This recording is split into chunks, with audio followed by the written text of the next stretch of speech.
Are they over yet? Are the ads over yet? Why are there so many ads? Why am I half invisible? What the heck? This is just weird.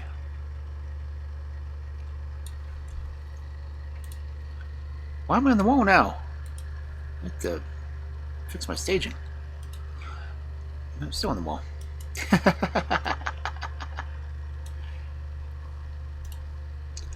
Ah, there we go. Much better. So, hope everyone has had a absolutely wonderful week. Because it is Friday, and as we all know, Friday is the night for fairy tales.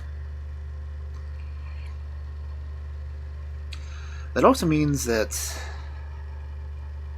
I've got, 6 days until my affiliate anniversary, and I have no plans still. I may just stream a little bit longer, I don't know.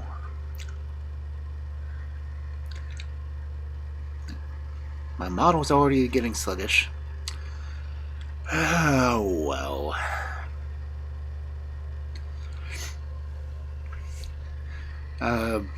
Since no one's here, I plan on switching over to the tower next week. So I'm trying to make sure everything is staged and set up for that.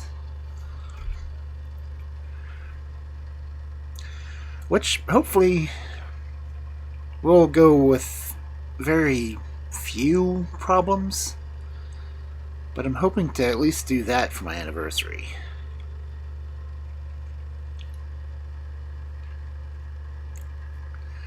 But anyway, as I said, it is Friday night, and Friday night is the night for fairy tales, where the grown-ups kinda go out on dates and leave the kids with all those wonderful babysitters out there.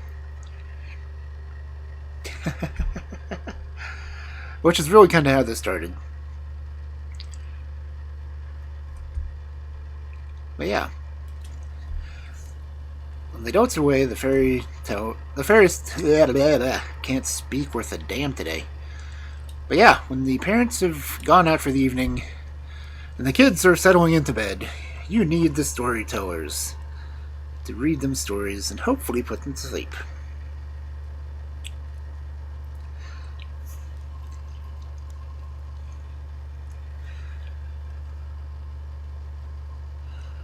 And I can say that I've been doing the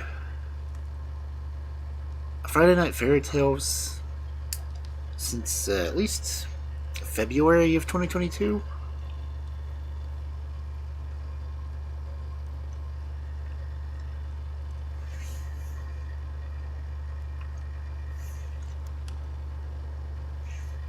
So yeah, not many events scheduled.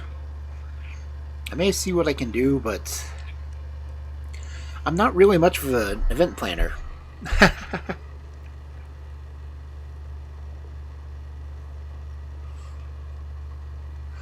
And again, I don't know why it played 2 sets of ads at the beginning of the stream again. It's kind of annoying.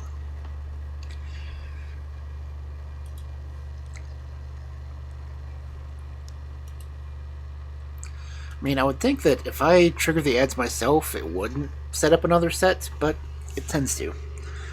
So anyone who is here, probably just kill.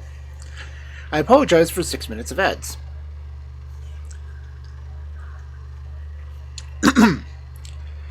But anyway, tonight's fairy tales. They seem to be a little bit more on the romance and marriage side, if you can count them as that. I don't think any of these I've read before. On stream, anyway.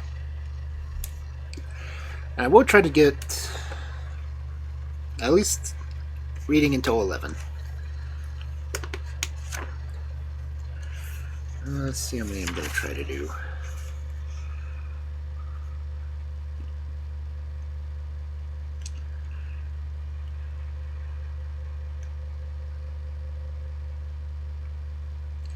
I will try to do at least 5 stories tonight.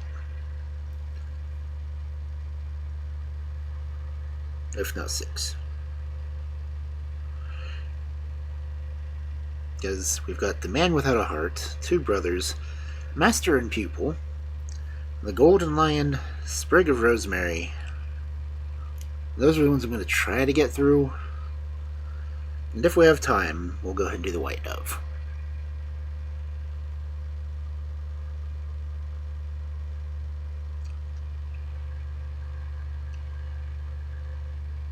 Because none of these are excessively long.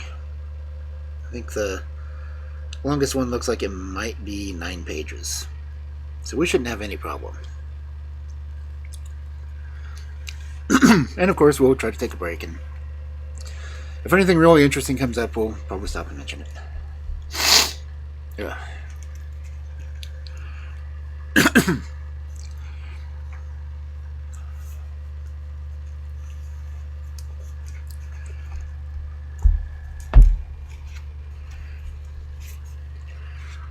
That's only 9:08. I guess we could go ahead and get into the stories, though.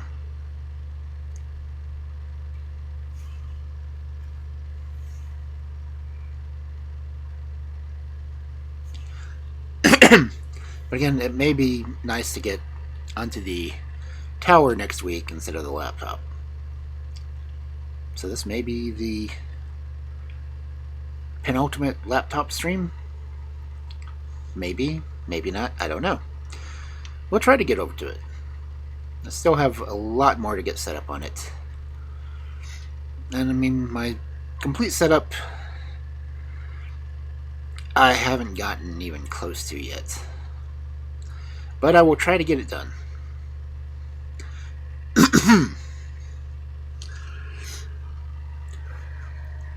So,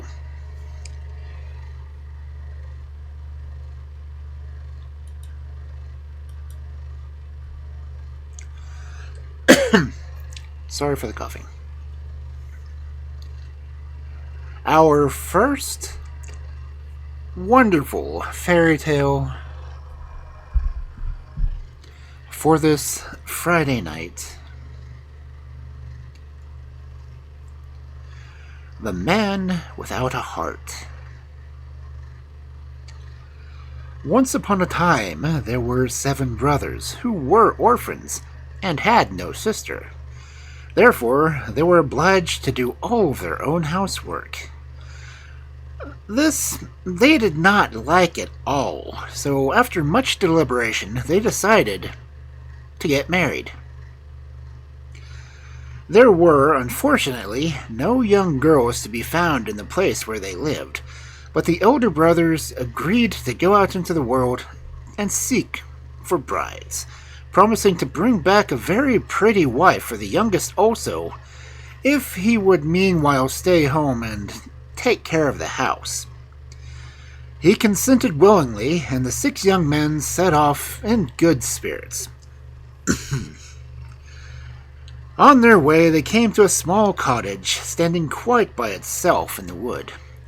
And before the door stood an old man, who accosted the brothers, saying, "Hello, you young fellows! Whither away so fast and cheerily?" "We are going to find bonny brides for ourselves, and one of our youngest brothers at home," they replied. "Oh, dear youths," said the old man, "I am terribly lonely here. Pray bring a bride for me also. Only remember, she must be young and pretty."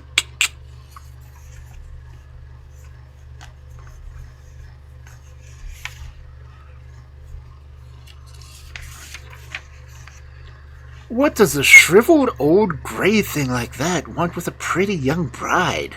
thought the brothers, and went on their way. Presently they came to a town where were 7 sisters, as young and as lovely as anyone could wish. Each brother chose one, and the youngest they kept for their brother at home.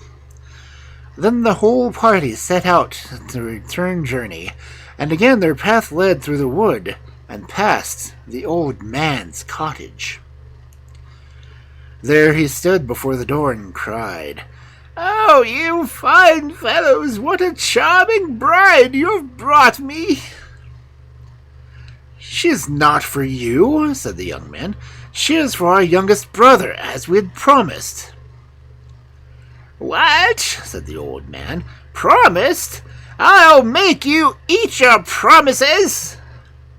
And with that he took his magic wand, and murmuring a charm, he touched both brothers and the brides, and immediately they were turned into gray stones. Only the youngest sister had not been bewitched. He took her into the cottage, and from that time she was obliged to keep house for him. She was not very unhappy, but one thought troubled her. What if the old man should die and leave her alone in the solitary cottage deep in the heart of the woods? She would be terribly lonely, as he had formerly been. One day she told him of her fear. "Don't be anxious," he said. "You need neither fear my death nor desire it, for I have no heart in my breast. However, if I should die, you will find my wand above the door, and with it you can set free your sisters and their lovers. Then you will surely have enough company." "Where in the world do you keep your heart, if not in your breast?" asked the girl. "Do you want to know everything?" her husband said. "Well, if you must know, my heart is in the bed cover." When the old man had gone about his business, his bride passed her time in embroidering beautiful flowers on the bed quilt to make his heart happy. The old man was much amused. He laughed and said to her, "You are a good child, but I was only joking. My heart is really in... Now where is it, dear husband?" "It is in the doorway," he replied. The next day, when he was out, the girl decorated the door with gay feathers and fresh flowers and hung garlands upon it. And on his return, the old fellow asked what it all meant. "I did it to show my love for your heart," said the girl. Again the old man smiled, saying, "You are a dear child, but my heart is not in the doorway." Then the poor young bride was very vexed, and said, "My dear, you really have a heart somewhere. You may die and leave me alone." The old man did his best to comfort her by repeating all he had said before, but she begged him afresh to tell her truly where his heart was, and at last he told her. "Far, far from here," he said, "in a lonely spot stands a great church as old can be. Its doors are of iron, and round it runs a deep moat, spanned by no bridge. Within that church is a bird which flies up and down. It never eats, it never drinks, and it never dies. No one can catch it, and while that bird lives, so shall I, for in it is my heart."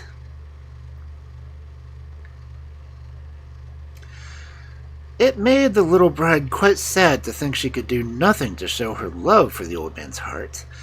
She used to think about it as she sat all alone during the long days, for her husband was almost always away. One day a young traveler came past the house, and seeing such a pretty girl, he wished her good day. She returned his greeting, and as he drew near, she asked him whence he came and where he was going. "Alas," said the youth, "I am very sorrowful. I had 6 brothers who went away to find brides for themselves, and one for me, but they have never come home, so now I am going to look for them."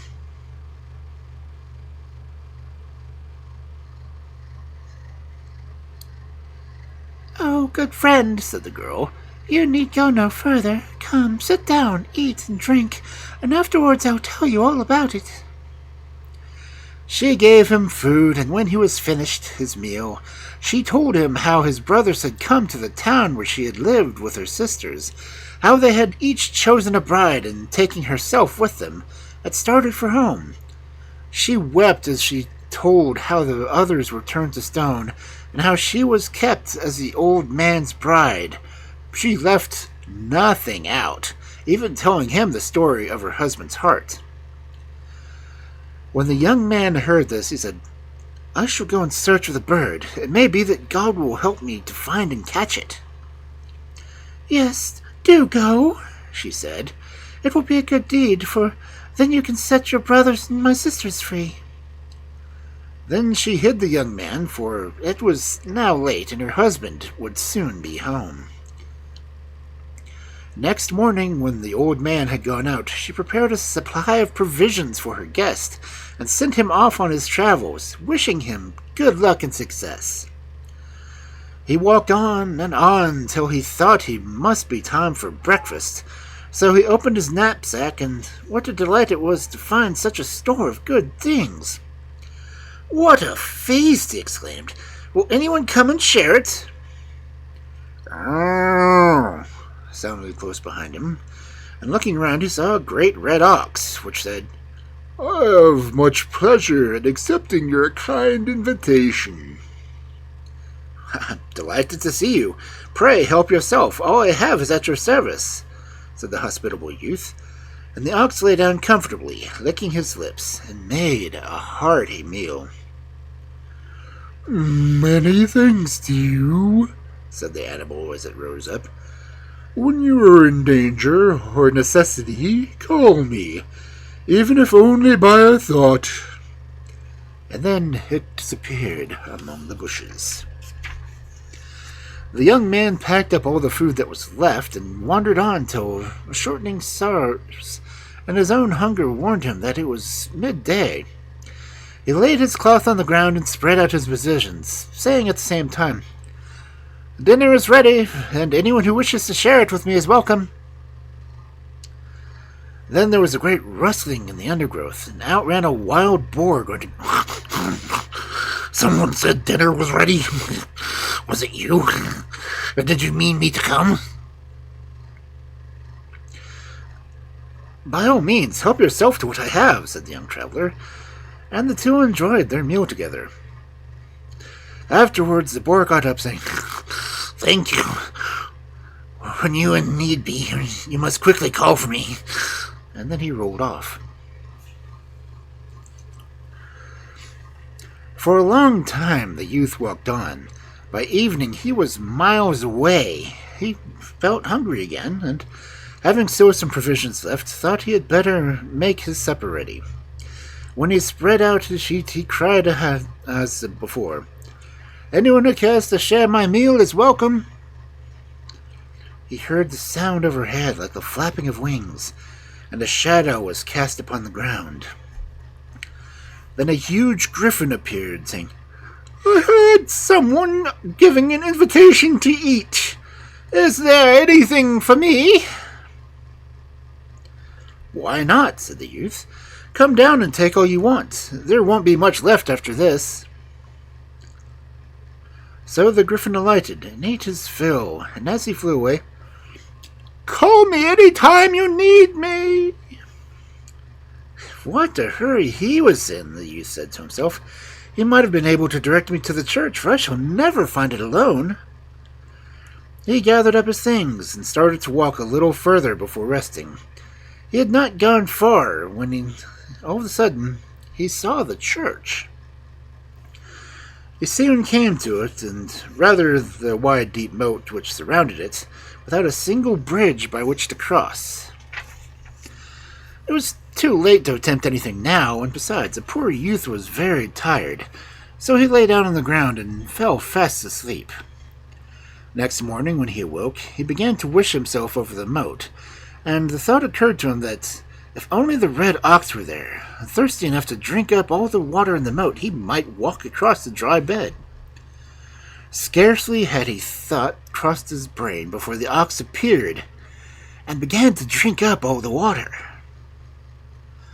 The grateful youth hastened to cross the moat as it was dry, but found it was impossible to penetrate the thick walls and strong iron bars of the church. I believe that big boar would be more use here than I am, he thought. And lo, as the wish, the wild boar came and began to push hard against the wall. He managed to loosen one stone with his tusks, and having been made in the beginning, stone after stone was poked out until he had made quite a large hole, big enough to let a man through. The young man quickly entered the church and saw the bird flying about, but he could not catch it. "Oh," he exclaimed, "if only the griffin were here, he would soon catch it." At these words, the griffin appeared, and seizing the bird, gave it to the youth, who carried it off carefully while the griffin flew away. The young man hurried home as fast as possible and reached the cottage before evening. He told his story to his little bride, and who, after giving him some food and drink, hid him with the bird beneath the bed. Presently the old man came home and complained of feeling ill. Nothing he said would go well with him any more than his heart-bird was caught. The youth under the bed heard this and thought, "This old fellow has done me no particular harm, but he has bewitched my brothers and their brides, and has kept my bride for himself, and that is certainly bad enough." So he pinched the bird, and the old man cried, "I feel death gripping at me. Child, I am dying." And with these words he fell fainting from his chair, and as the youth, before he knew what he was doing, had squeezed the bird to death, the old man had died also. Out crept the young man from under the bed, and took the girl and the magic wand, for she knew where the old man had told her, and touching each of the 12 gray stones, transformed them at once into the 6 brothers and their brides. Then there was great joy and kissing and embracing, and there lay the old man quite dead, and no magic wand could restore him to life, even had they wished for it. After that they all went away and were married, and lived many years, happily ever after.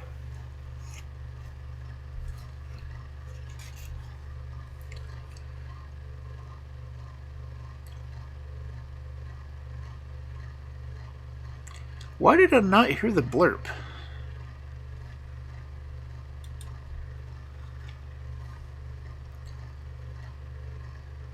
I know I logged into blurb beforehand. What the hell?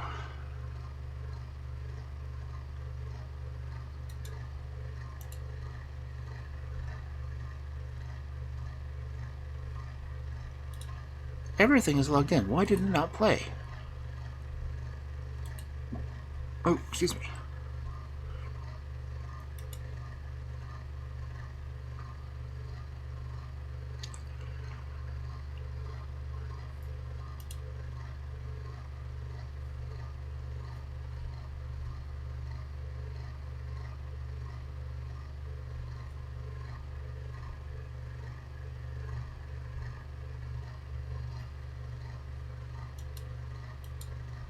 That's weird.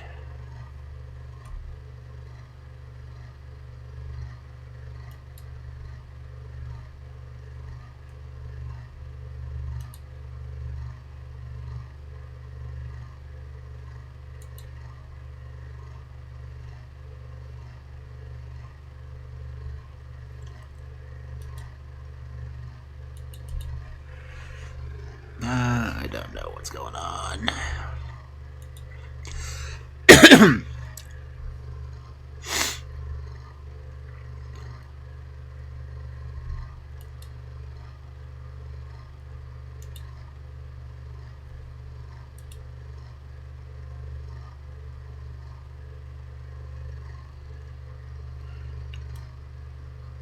What the hell? That didn't even play.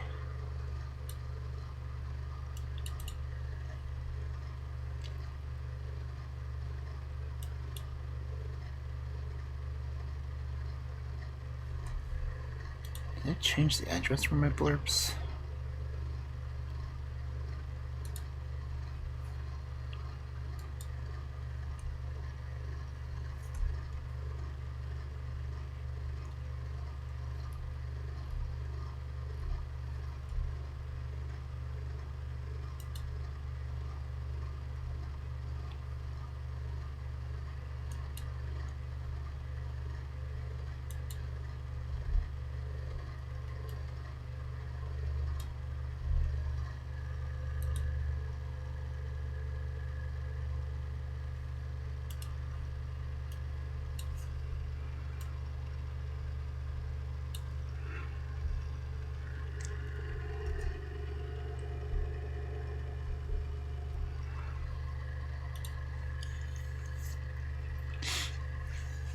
That's weird.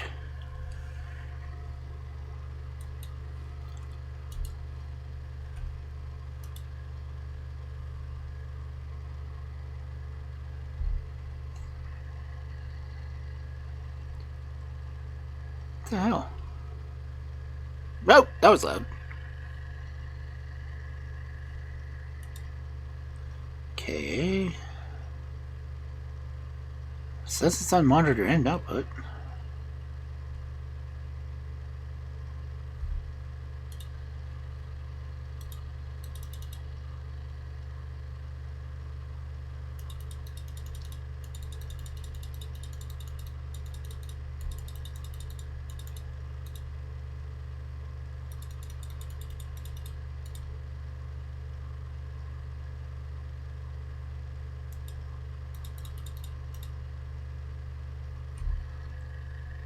That's weird.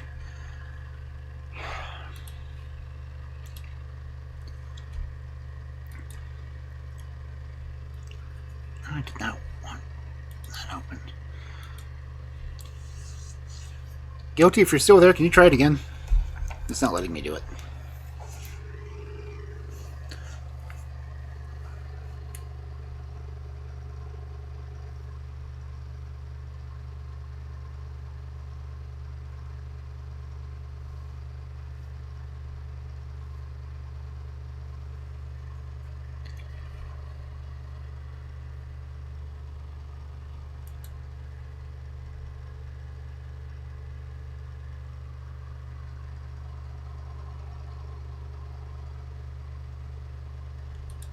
Are any of the blurbs working?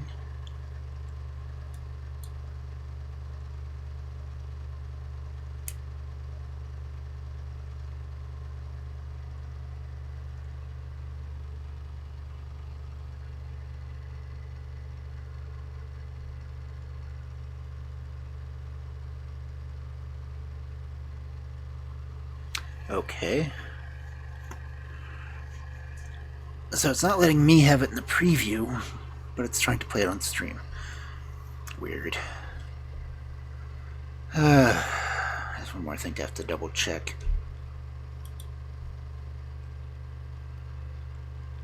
Oh well. Welcome in, glad you're here. Since you're here, I'm guessing you're probably on your way to work.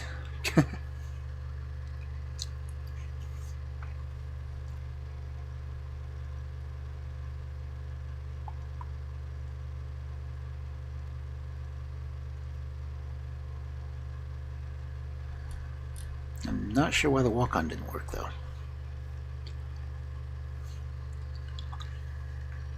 Nope.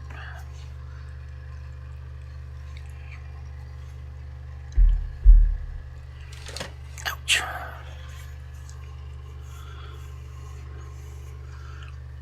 I did have to update the LERP thing, because apparently it's on beta now instead of how I had it.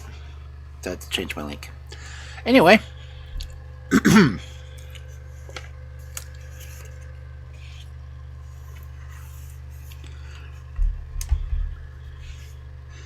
Our next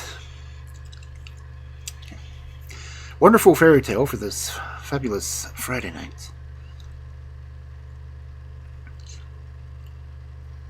The Two Brothers. Long ago there lived two brothers, both of them very handsome, and both so very poor that they seldom had anything to eat but the fish which they caught. One day they had been out in their boat since sunrise without a single bite, and were just thinking of putting up their lines and going home to bed when they felt a little feeble tug, and drawing in hastily they found a very tiny fish on the end of their hook. "What a wretched little creature," cried one brother. "However, it is better than nothing, and I will bake him with breadcrumbs and have him for supper." "Oh, do not kill me yet," begged the fish. I will bring you good luck, indeed I will." "Silly little thing," said the young man. "I've caught you, and I shall eat you." But his brother felt sorry for the fish, and put in a word for him. "Let the poor little fellow live. He would hardly make one bite, and after all, how do we know that we are not throwing away our luck? Put him back in the sea. It will be much better." "Yes, if you will let me live," said the fish. "You'll find on the sands tomorrow morning two beautiful horses, splendidly saddled and bridled, and on them you can go through the world as knights seeking adventure."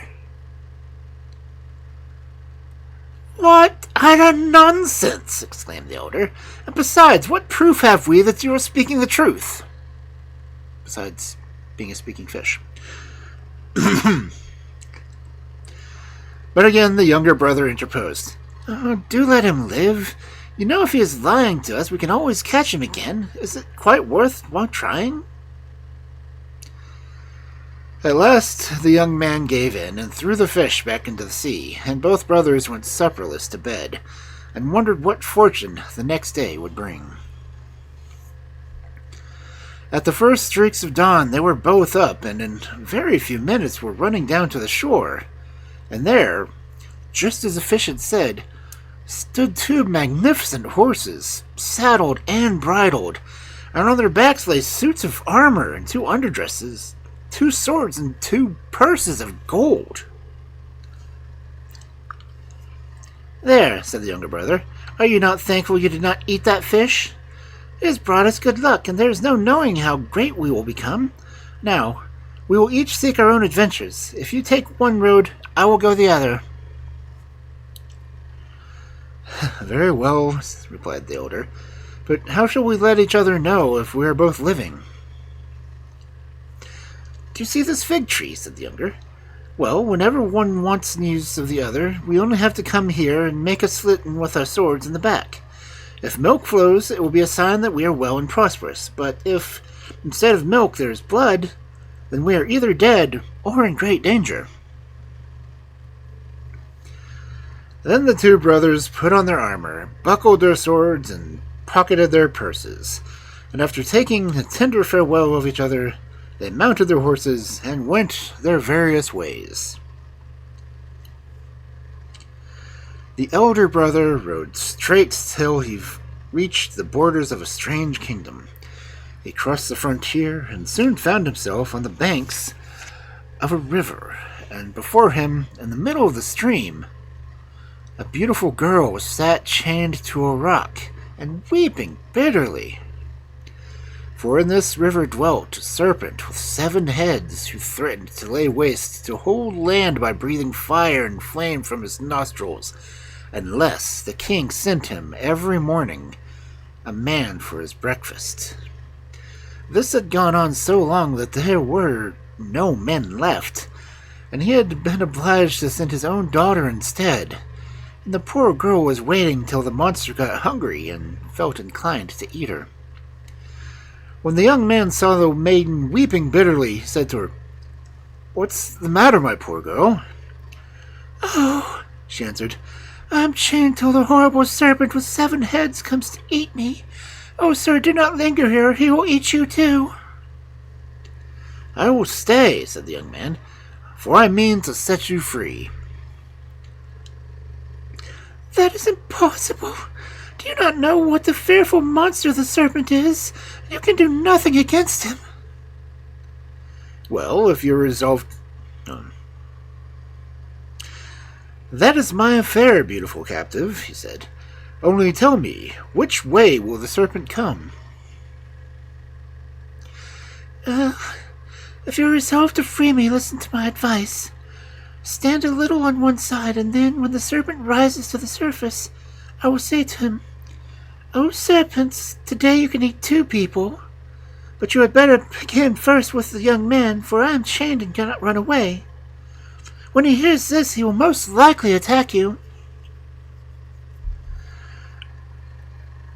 So the young man stood carefully on one side, and by he heard a great rushing in the water, and a horrible monster came up to the surface and looked out for the rock where the king's daughter was chained, for it was getting late, and he was rather hungry.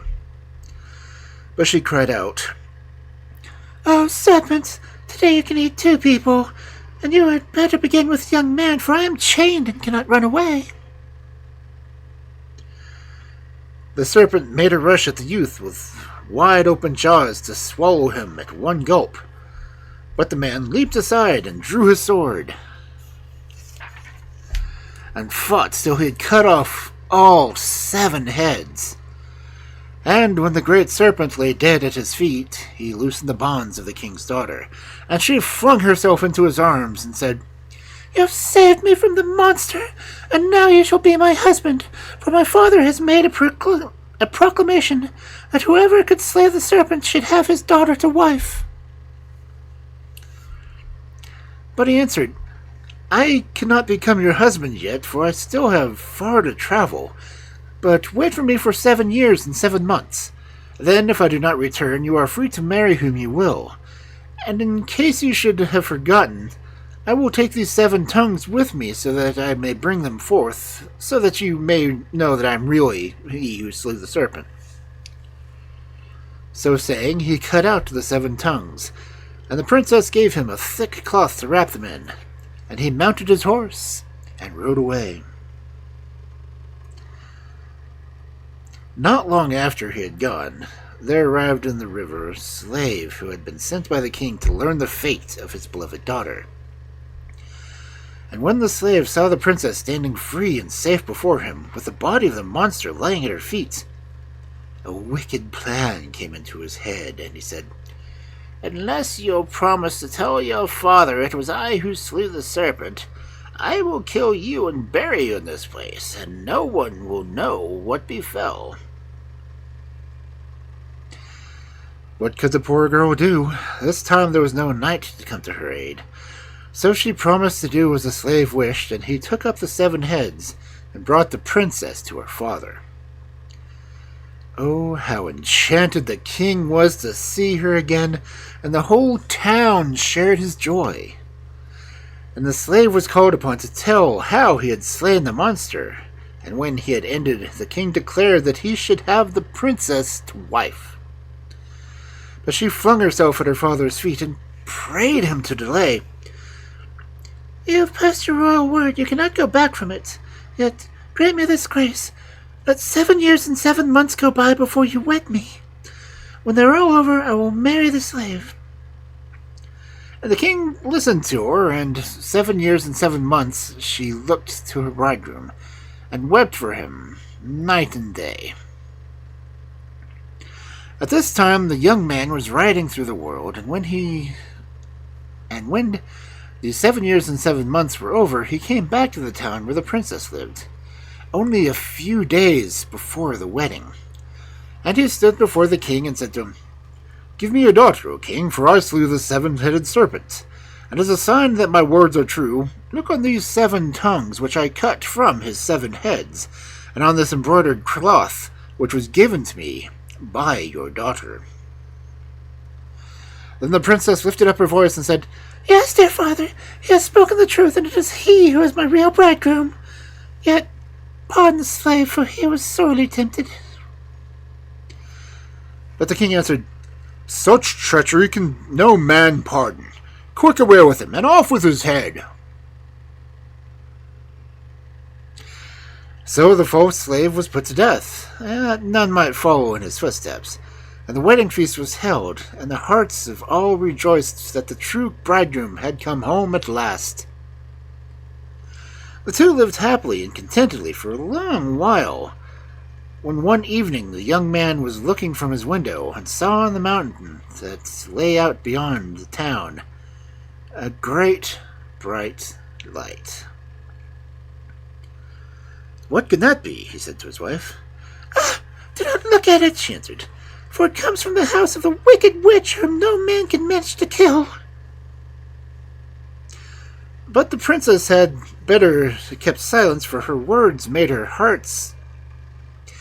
husband's heart burn within him, for he longed to try his strength against the witch's cunning. And all day long the feeling grew stronger, till the next morning he mounted his horse and, in spite of his wife's fears, rode off to the mountain. The distance was greater than he thought, and it was dark before he reached the foot of the mountain.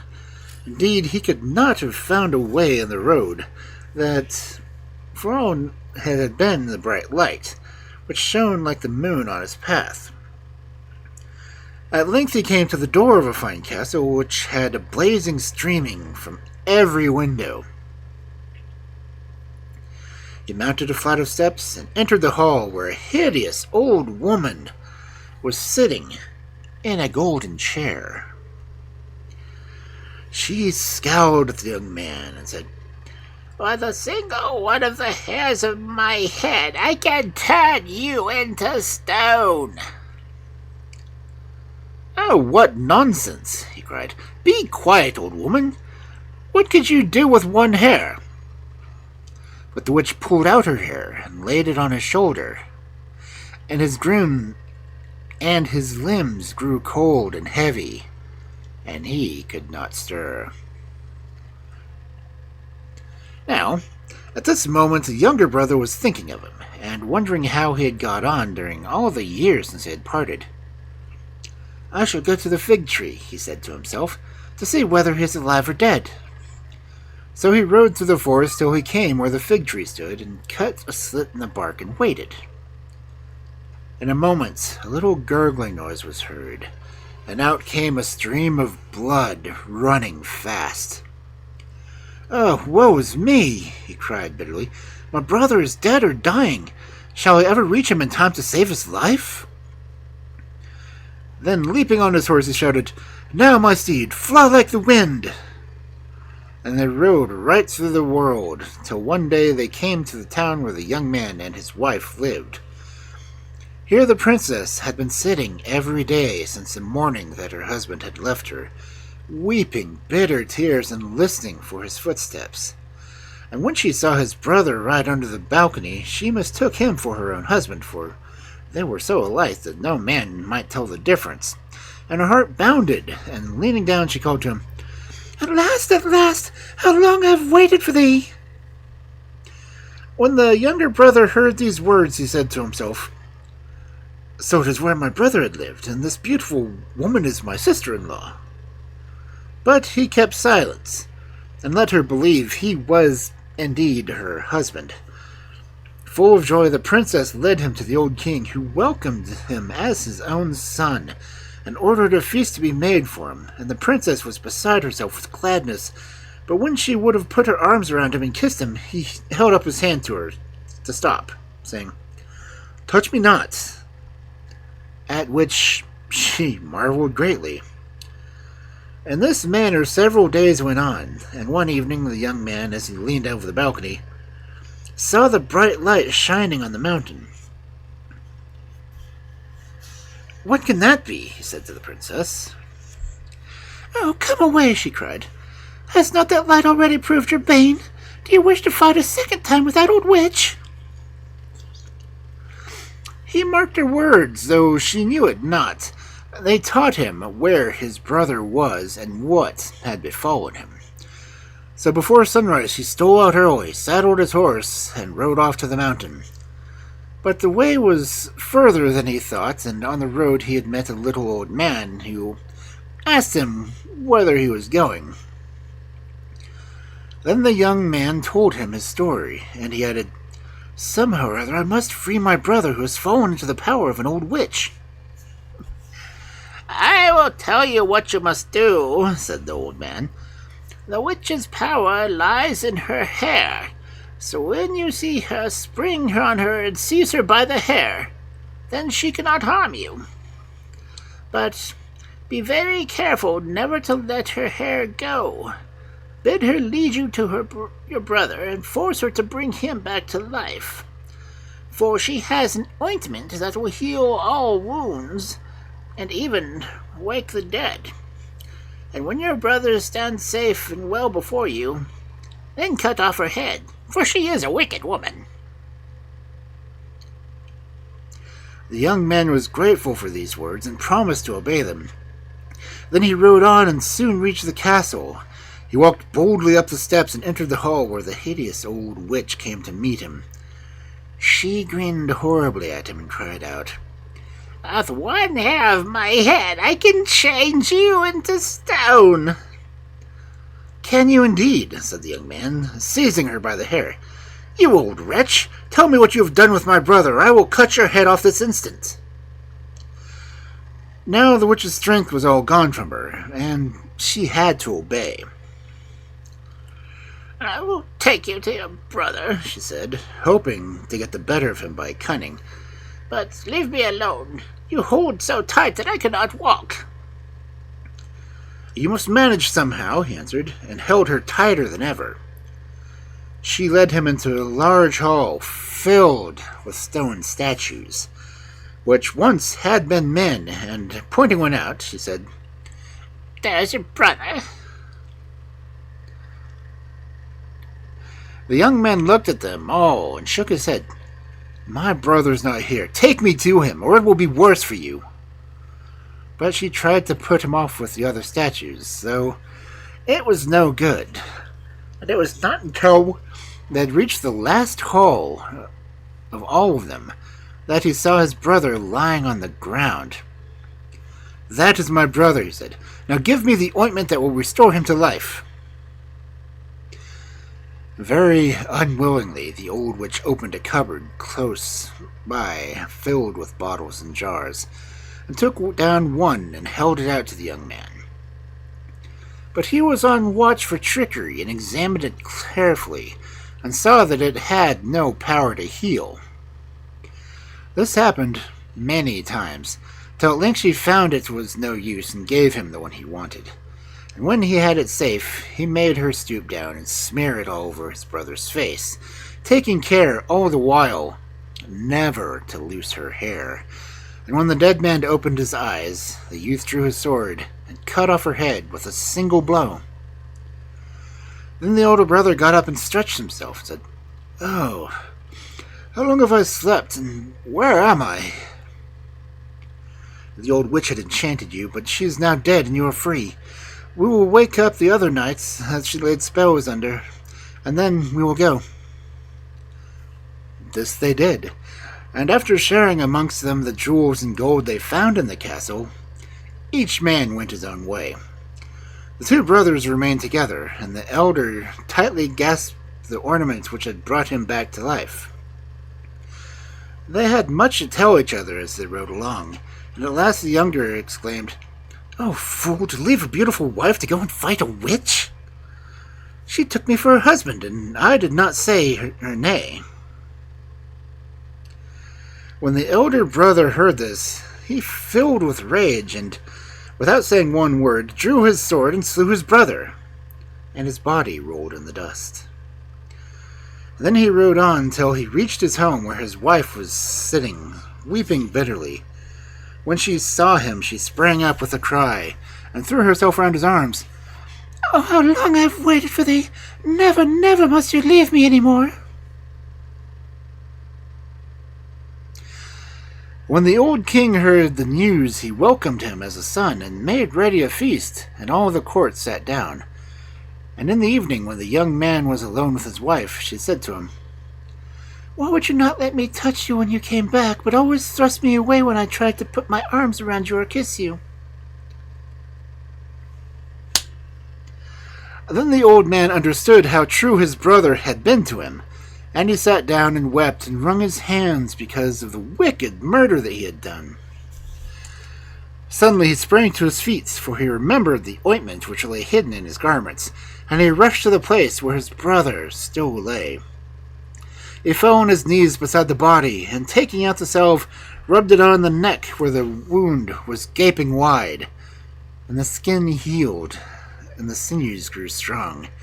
And the dead man sat up and looked round at him. And the two brothers embraced each other, and the elder asked forgiveness for his wicked blow, and they went back to the palace together, and were never parted any more.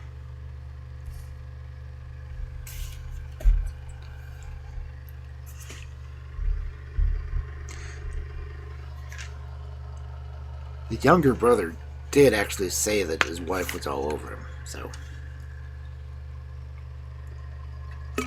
he had it coming.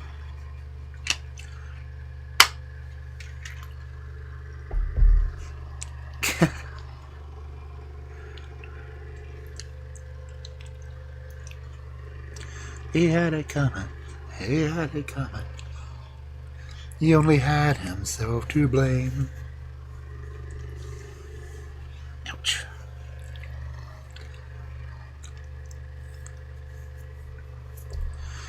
Okay, I'm going to go ahead and run the ads now so we can not have to worry about the next door being cut off.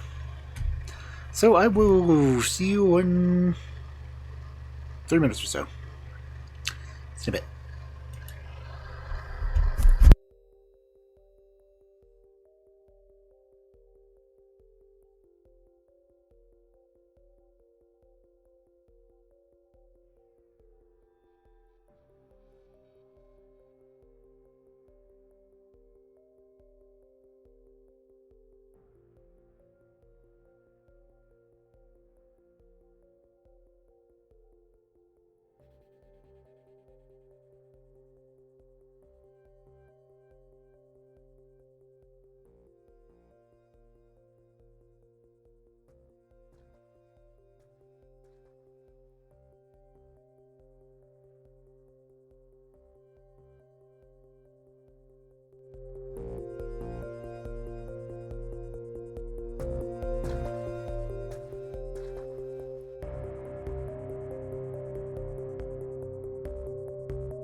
Okay, we're back. Still trying to figure out what's going on with blurb, though. Because most of my sound alerts, well, point ones are done on blurb.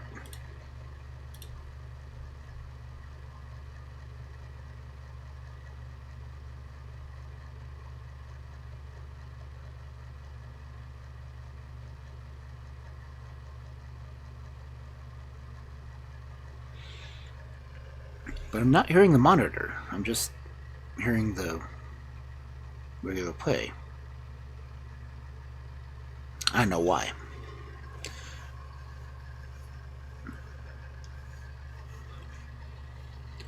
I thought okay,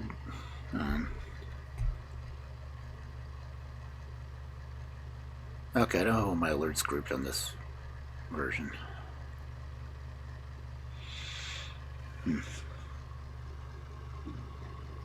Anyway, let's continue our wonderful fairy tales.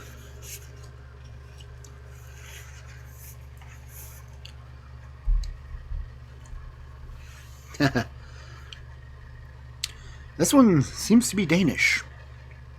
I don't mean cheesy. The Danish do tend to be that way sometimes.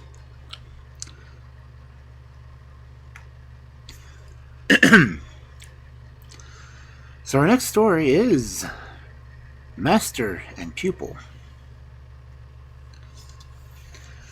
There was once a man who had a son who was very clever at reading and took great delight in it. He went out into the world to seek service somewhere, and as he was walking between some mounds, he met a man who asked him where he was going. "I'm going about seeking for service," said the boy. "Will you serve me?" asked the man. "Oh yes, just as readily as you as anyone else," said the boy. "But can you read?"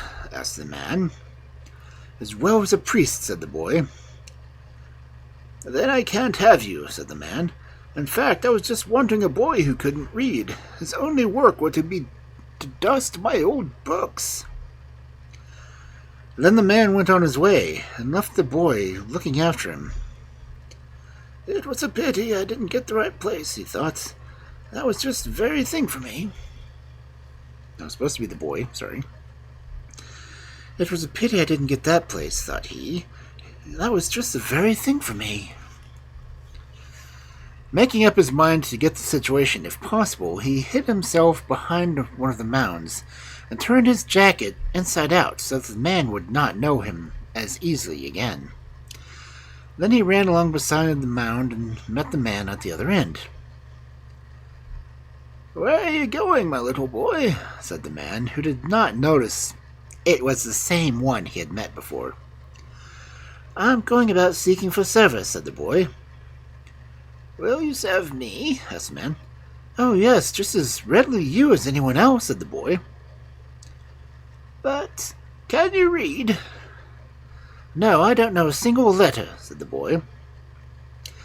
The man then took him into his service, and all the work he had to do was to dust his master's books.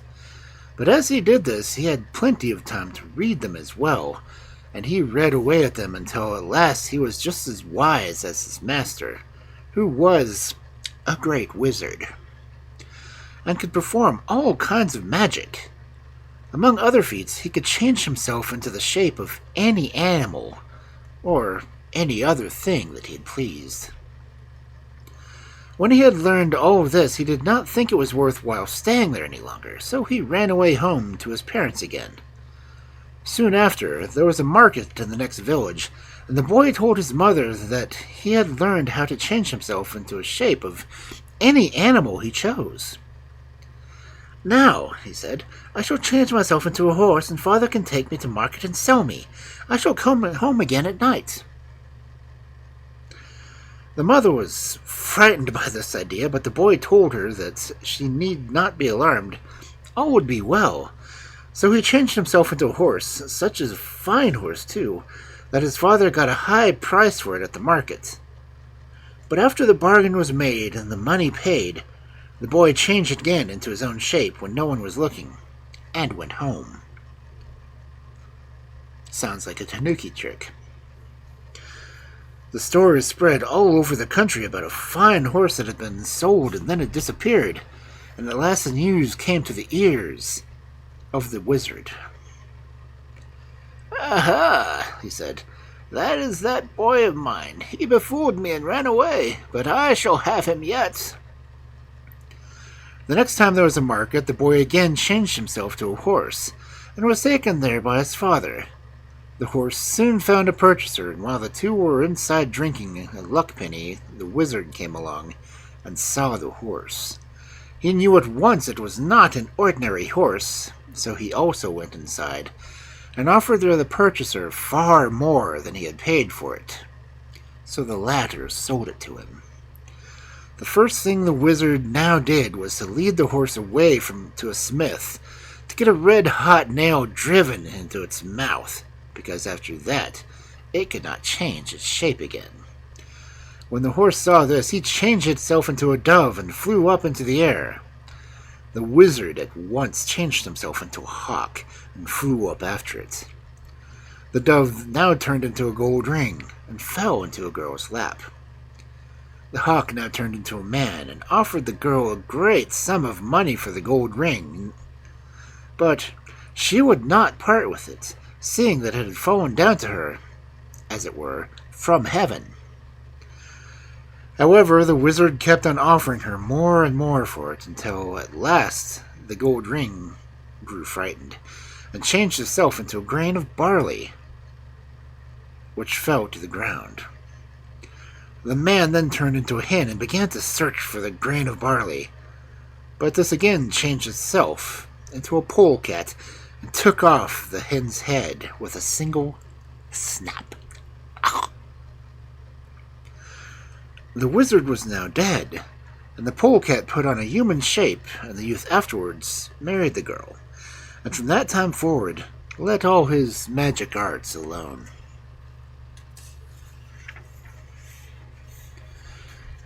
That was a very short-lived wizard duel.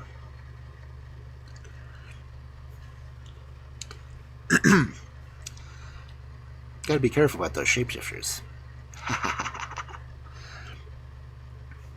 Anyway.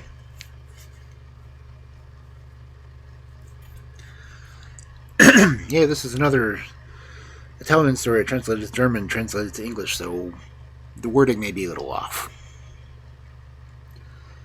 Because our next story for this wonderful Friday night of fairy tales, The Golden Lion. There was once a rich merchant who had 3 sons, and when they were grown up, the eldest said to him, "Father, I wish to travel and see the world. I pray you let me." So the father ordered a beautiful ship to be fitted up, and the young man sailed away in it. After some weeks, the vessel cast anchor before a large town, and the merchant's son went on shore.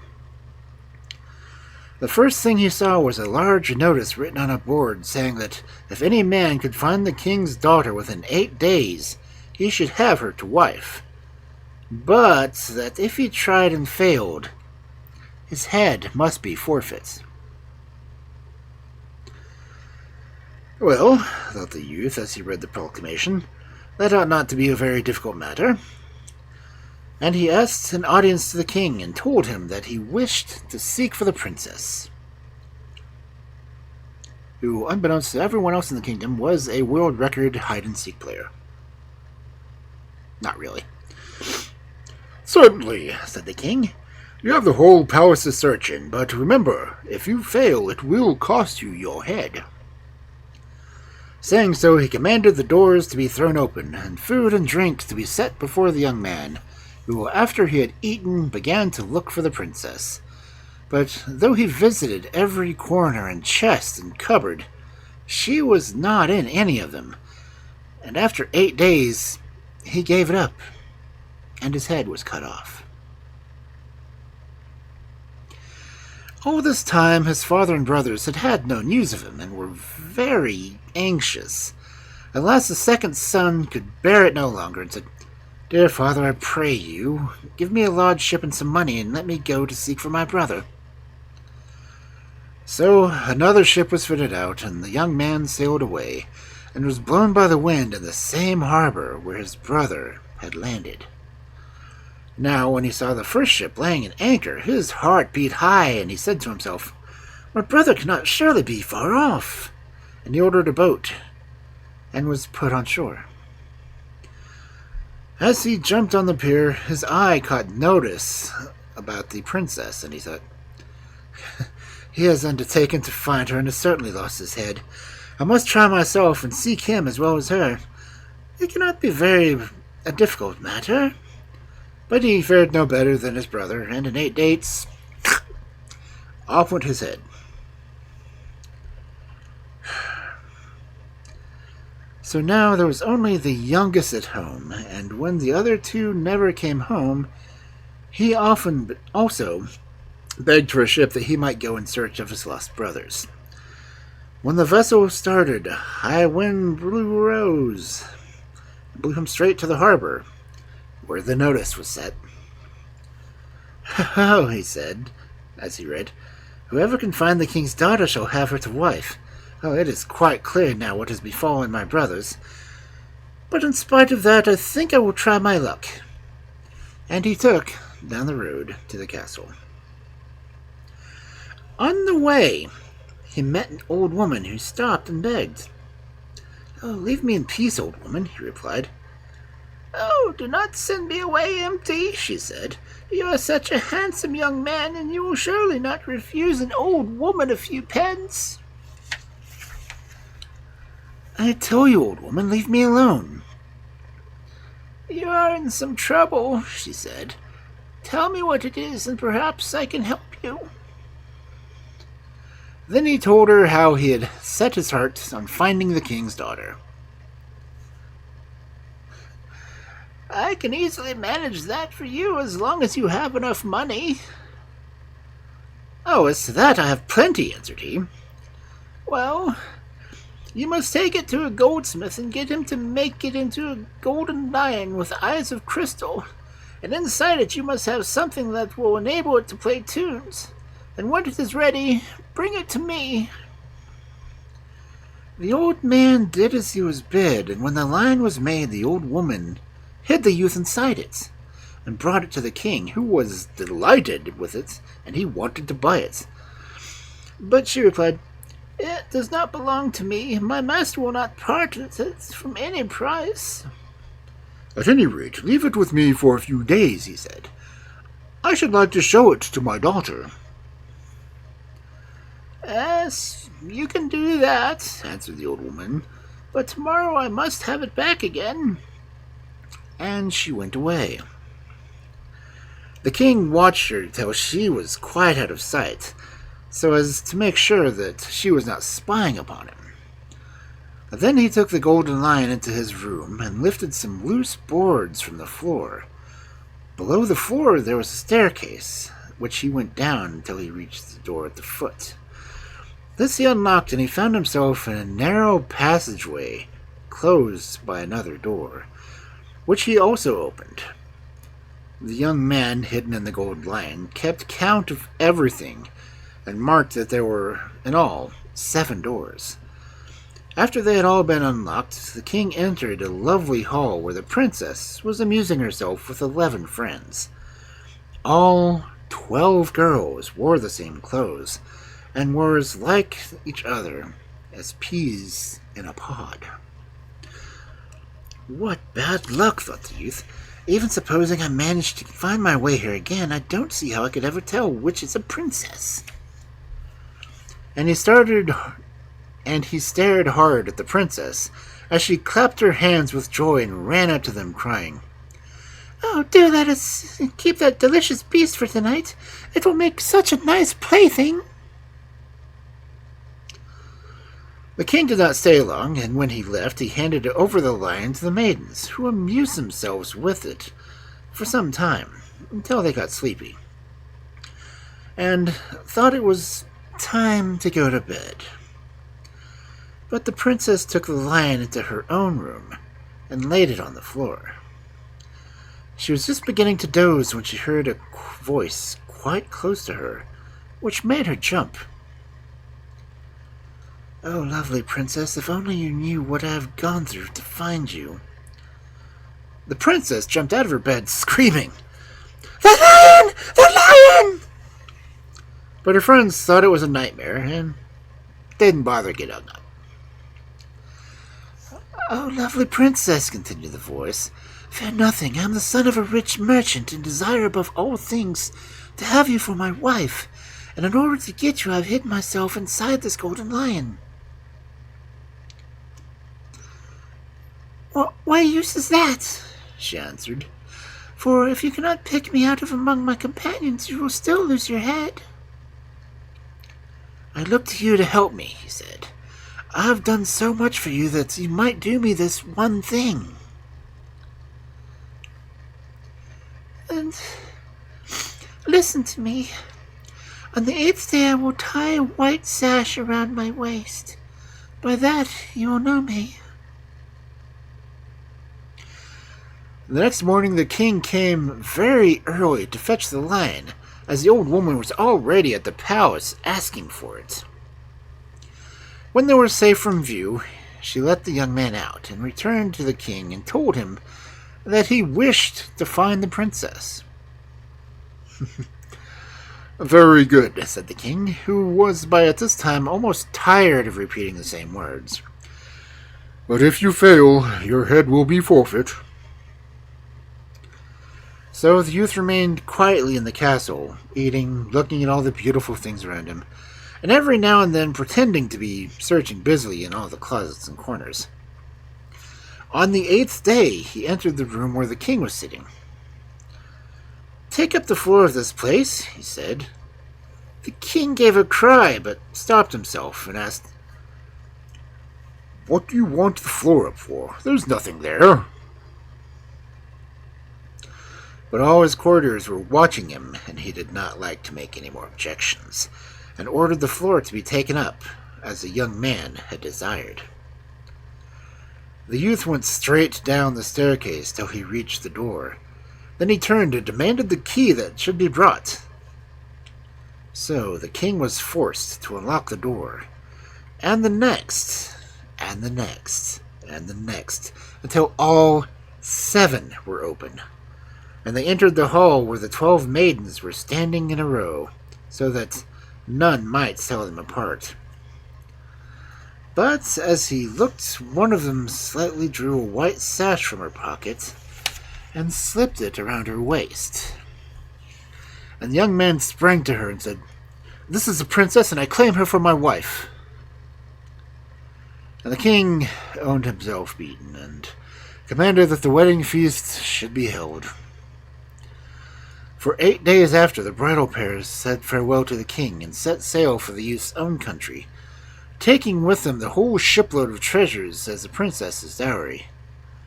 But they did not forget the old woman who had brought about all their happiness, and they gave her enough money to make her comfortable till the end of her days.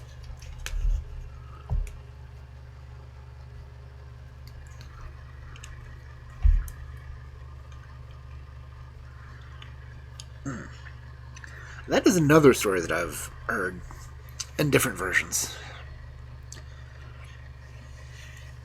As one of them was like an underground.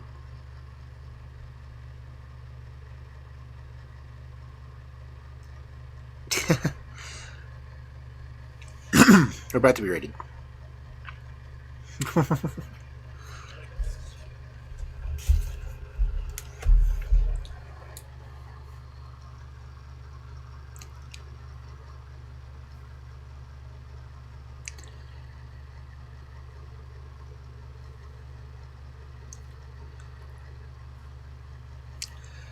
It's a ride raid from the Maiko Psycho channel.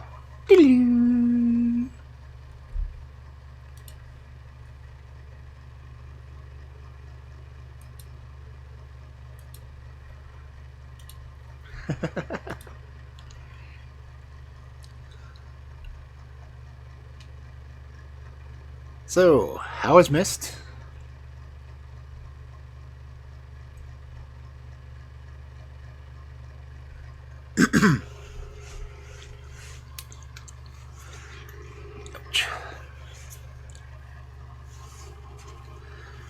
Recursive wold raid. Okay. Hey, Taka. Didn't know you were in here. How you doing?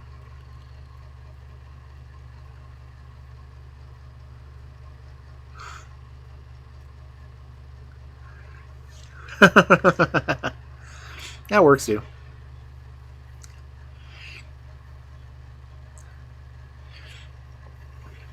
So, how did the rest of your stream go?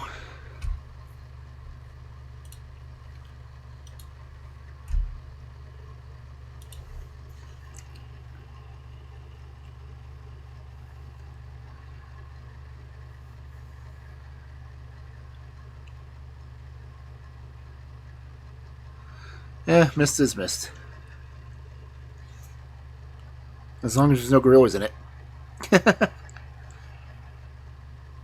That's a good one.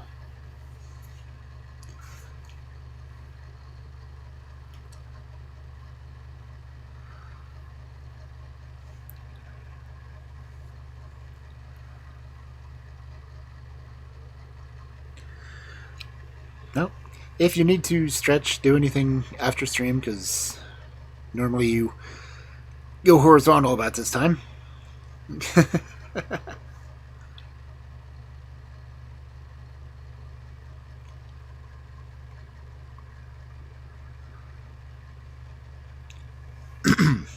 Chilling is always good. Chilling to fairy tales makes it a little bit easier to chill. So.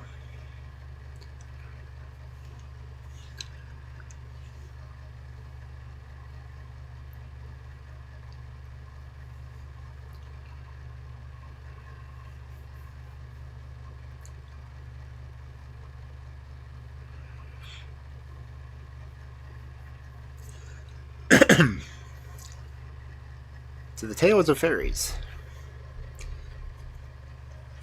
The fairies have tails, or do they?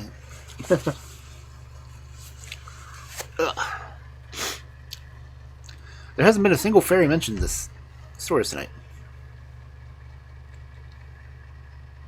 There has been witches, though. Let's see. There was one witch, one wizard, and one old woman who just gave advice. So.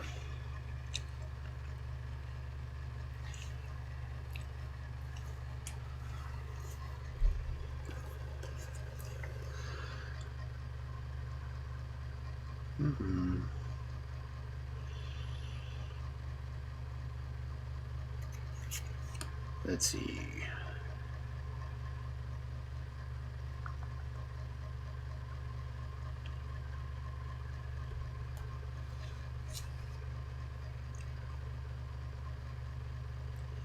Don't know if this next one has a fairy in it either.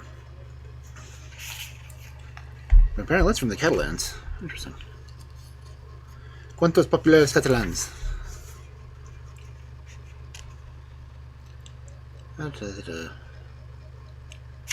So this will be an interesting story. So our next wonderful fairy tale that may not have fairies in it.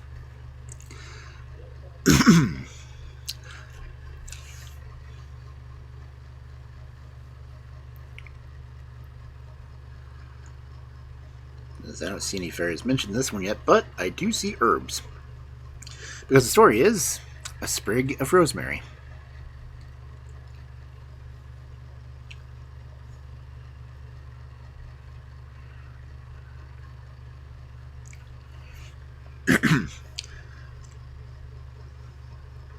Cuentos populares catalans?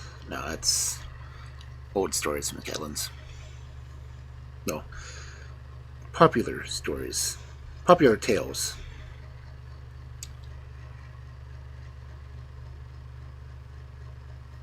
Anyway.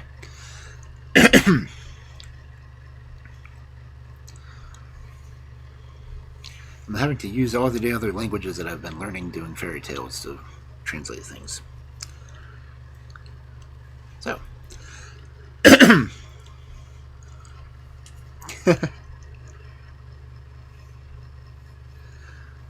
I ended doing I did Spanish in middle school, Spanish in high school, and then I had to take more Spanish in college. And then I started reading German fairy tales. So.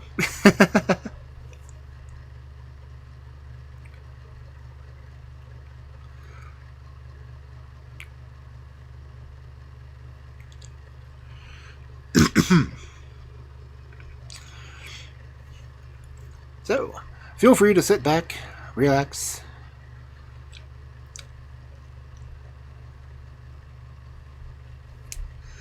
and enjoy a story.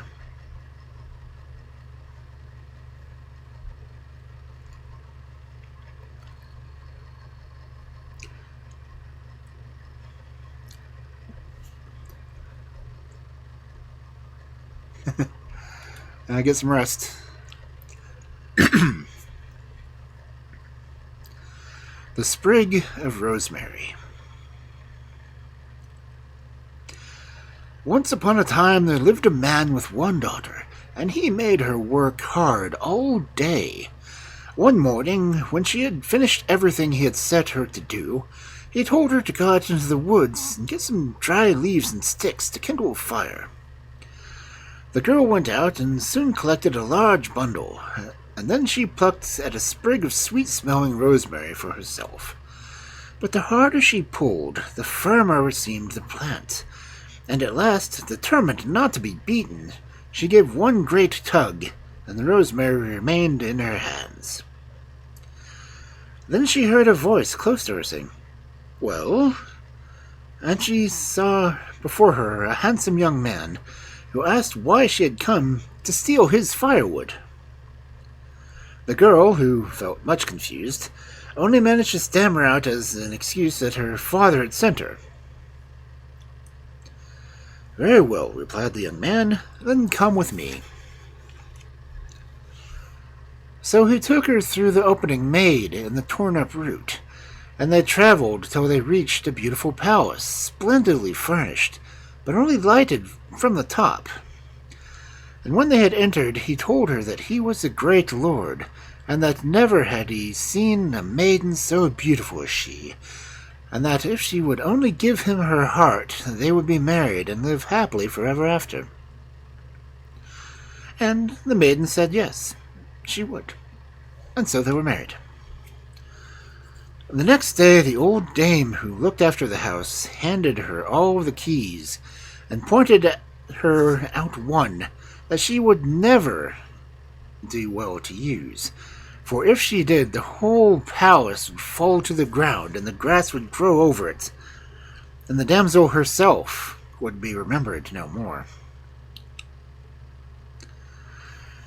The bride promised to be careful, but in a little while, when there was nothing left for her to do, she began to wonder what could be in the chest, which was opened by the key. As everyone knows, if we once begin to think, we soon begin to do. And it was not very long before the key was no longer in the maiden's hand, but in the lock of the chest. But the lock was stiff and resisted all her efforts, and in the end she had to break it. And what was inside after all? Why, nothing but a serpent's skin, which her husband, who was, unknown to her, a magician, put on when he was at work.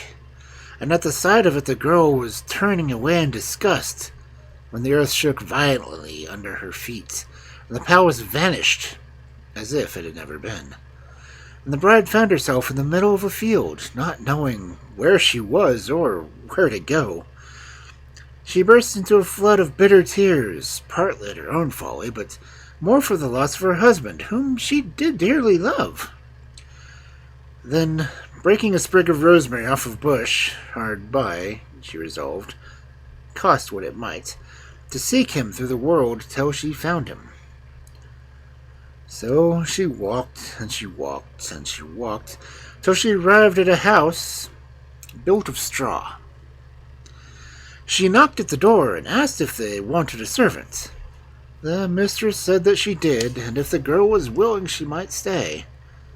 But day by day the poor maiden grew more and more sad, till at last her mistress begged her to say what was the matter. Then she told her story, how she was going through the world seeking after her husband. And her mistress answered, "Where he is, none can tell better than the sun, the moon, and the wind, for they go everywhere."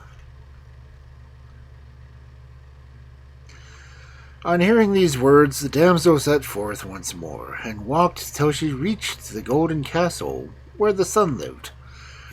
And she knocked boldly at the door, saying, "Oh, hail, O sun, I have come to ask if, of your charity, you will help me in my need. By my own fault I have fallen into these straits, and I am weary, for I seek my husband through the wide world."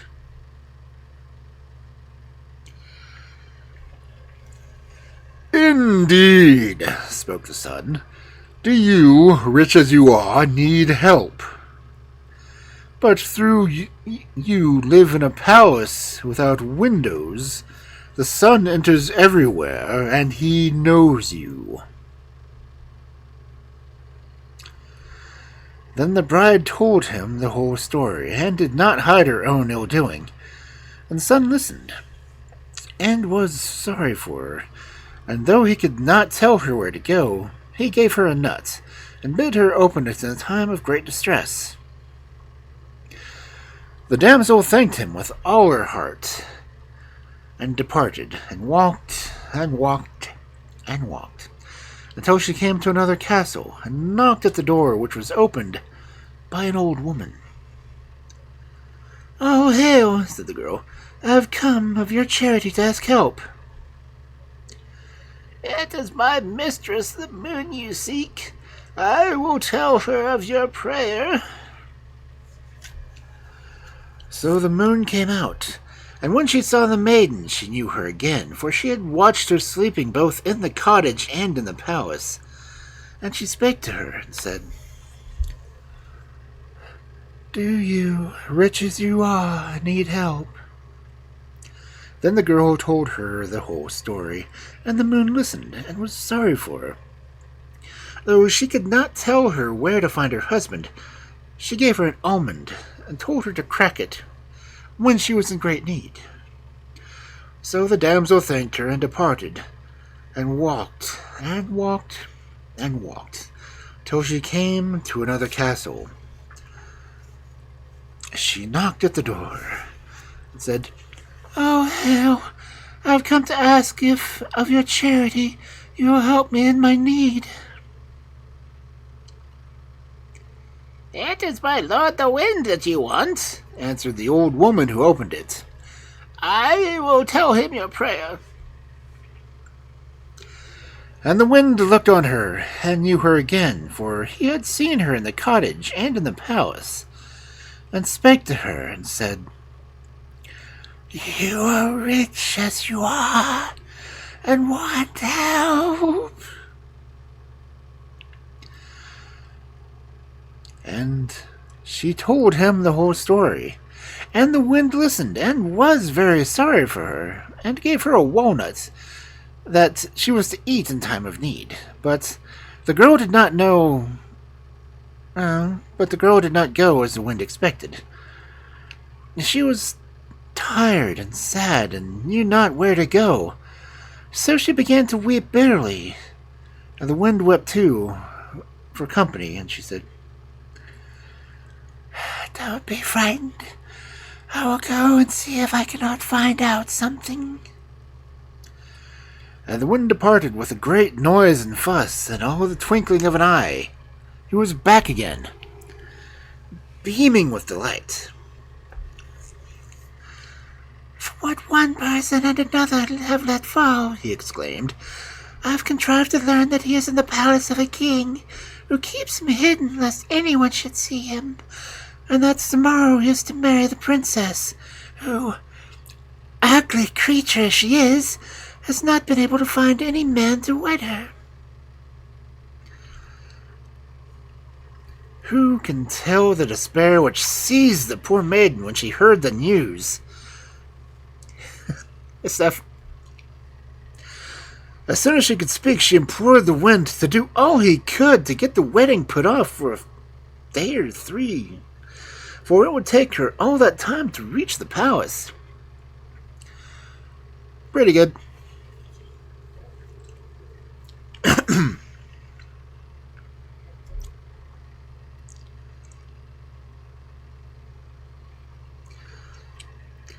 The wind gladly promised to do what he could, and as he traveled much faster than the maiden, he soon arrived at the palace, where he found 5 tailors working day and night on the wedding clothes for the princess. Down came the wind in the middle of their lace and satin and trimmings of pearl.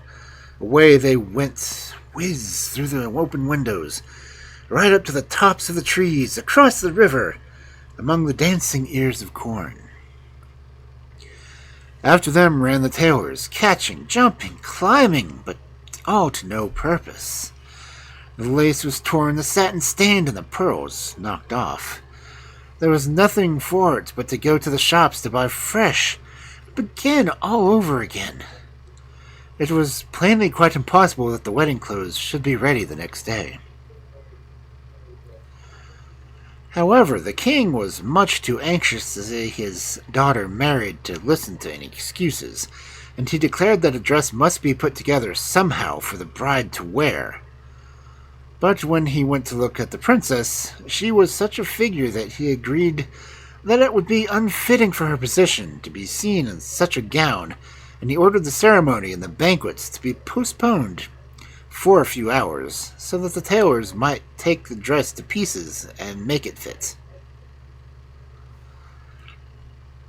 By the time the maiden had arrived, footsore and weary at the castle, as soon as she had reached the door, she cracked her nut and drew out of it the most beautiful mantle in the world. She rang the bell and asked, "Is not the princess to be married today?" "Yes, she is." "Ask her if she would like to buy this mantle." And when the princess saw the mantle, she was delighted, for her wedding mantle had been spoiled with all the other things, and it was too late to make another. So she told the maiden to ask what price she would, and it should be given to her. The maiden fixed a large sum, many pieces of gold, but the princess had set her heart on the mantle, and gave it readily. Now the maiden hid the gold in the pocket of her dress, and turned away from the castle. The moment she was out of sight, she broke her almond, and drew out from it the most magnificent petticoats that were ever seen. Then she went back to the castle and asked if the princess wished to buy any petticoats. No sooner did the princess cast her eyes on the petticoats that she declared they were even more beautiful than the mantle, and that she would give the maiden whatever price she wanted for them. And the maiden named many pieces of gold, which the princess gladly paid her, so pleased was she with her new possession. Then the girl went down the steps where none could watch her and cracked her walnut, and out came the most splendid court dress that any dressmaker had ever invented it. And carrying it carefully in her arms, she knocked at the door and asked if the princess wished to buy a court dress. When the message was delivered, the princess sprang to her feet with delight, for she had been thinking that after all it was not much use to have a lovely mantle and elegant petticoats if she had no dress. And she knew the tailors would never be ready in time. So she sent at once to say she would buy the dress, and what sum did the maiden want for it. This time the maiden answered a price of the dress was permission to see the bridegroom. Well, the princess was not at all pleased when she heard the maiden's reply, but she could not do without the dress, and she was forced to give in, and contented herself with thinking that, after all, it did not matter much. So the maiden was led to the rooms which had been given to her husband, and when she came near, she touched him with the sprig of rosemary that she had carried, and his memory came back, and he knew her, and he kissed her, and declared that she was his true wife, and that he loved her and no other. Then they went back to the maiden's home and grew very old, and lived happily till the rest of the days. Ouch.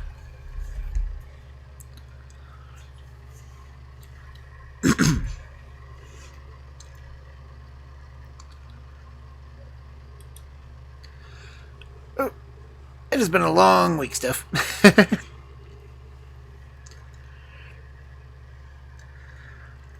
But a lot of it's gotten done.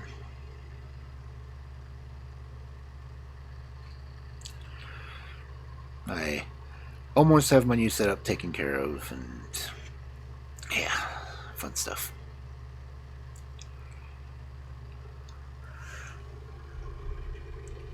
It's always nice for me to end the week with fairy tales.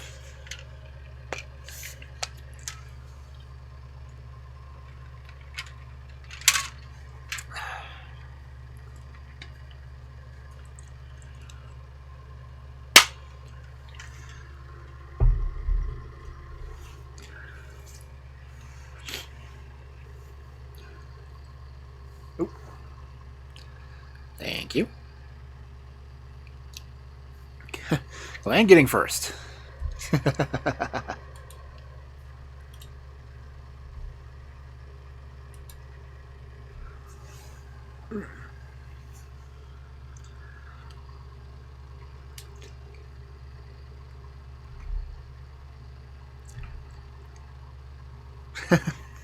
And second for Steph.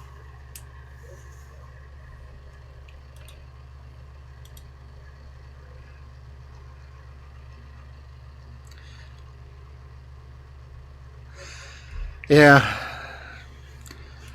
I try to put more things on redeems, but ouch. I can never really think of things to add.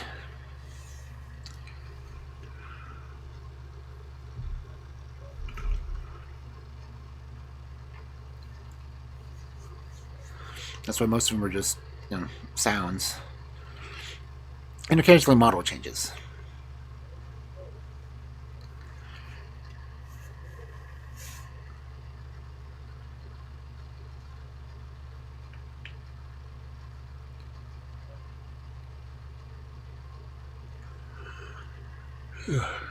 Yeah, so we got 20 more minutes. I might do another story. I said I might make it to 5 stories tonight. Let's see. This one.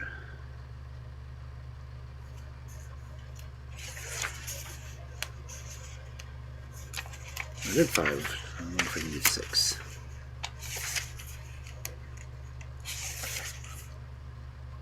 Oh yeah, I'll do this one.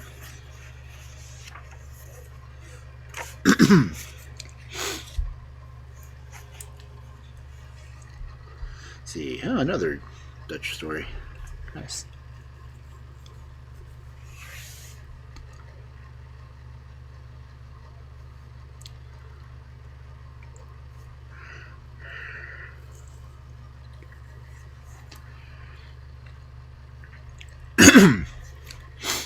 So, the final story for this Friday night of fairy tales, which we still haven't had a single fairy. I have lots of magicians, one old woman, one witch.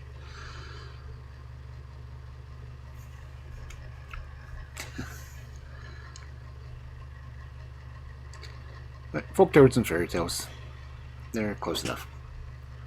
Ow. Just had my cat climb me. Anyway.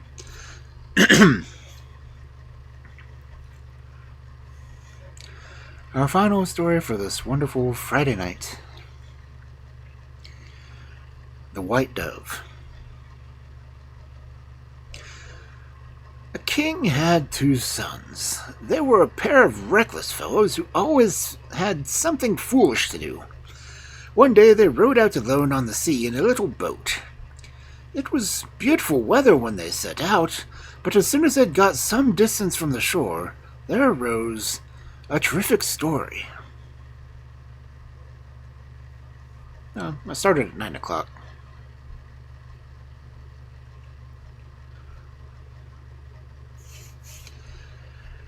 The oars went overboard at once, and the little boat was tossed about on the rolling billows like a nutshell.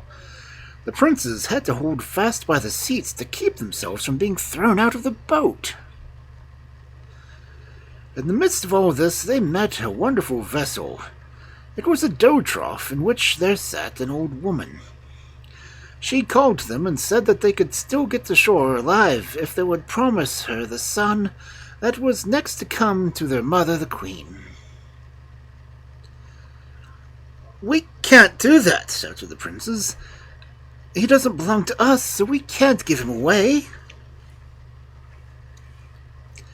"Then you can rot at the bottom of the sea, both of you," said the old woman.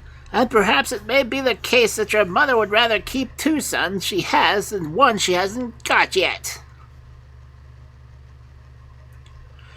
Then she rowed away in her dough trough, while the storm howled, still louder than before, and the water dashed over their boat until it was almost sinking. Then the princes thought that there was something to what the old woman had said, and being, of course, eager to save their lives, they shouted to her, and promised that she would have their brother, if she would deliver them from this danger. As soon as they had done this, the storm ceased, and the waves fell. The boat drove ashore below their father's castle, and both princes were received with open arms by their father and mother, who had suffered great anxiety for them.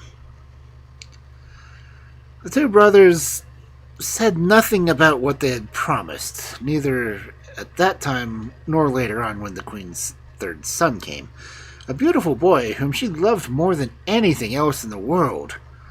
He was brought up and educated in his father's house until he was full grown, and still his brothers had never seen nor heard anything about the witch to whom they had promised him before he was born. It happened one evening that there arose a raging storm with mist and darkness.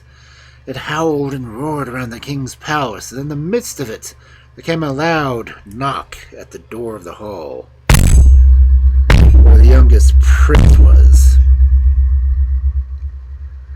He went to the door and found there an old woman with a dough trough on her back.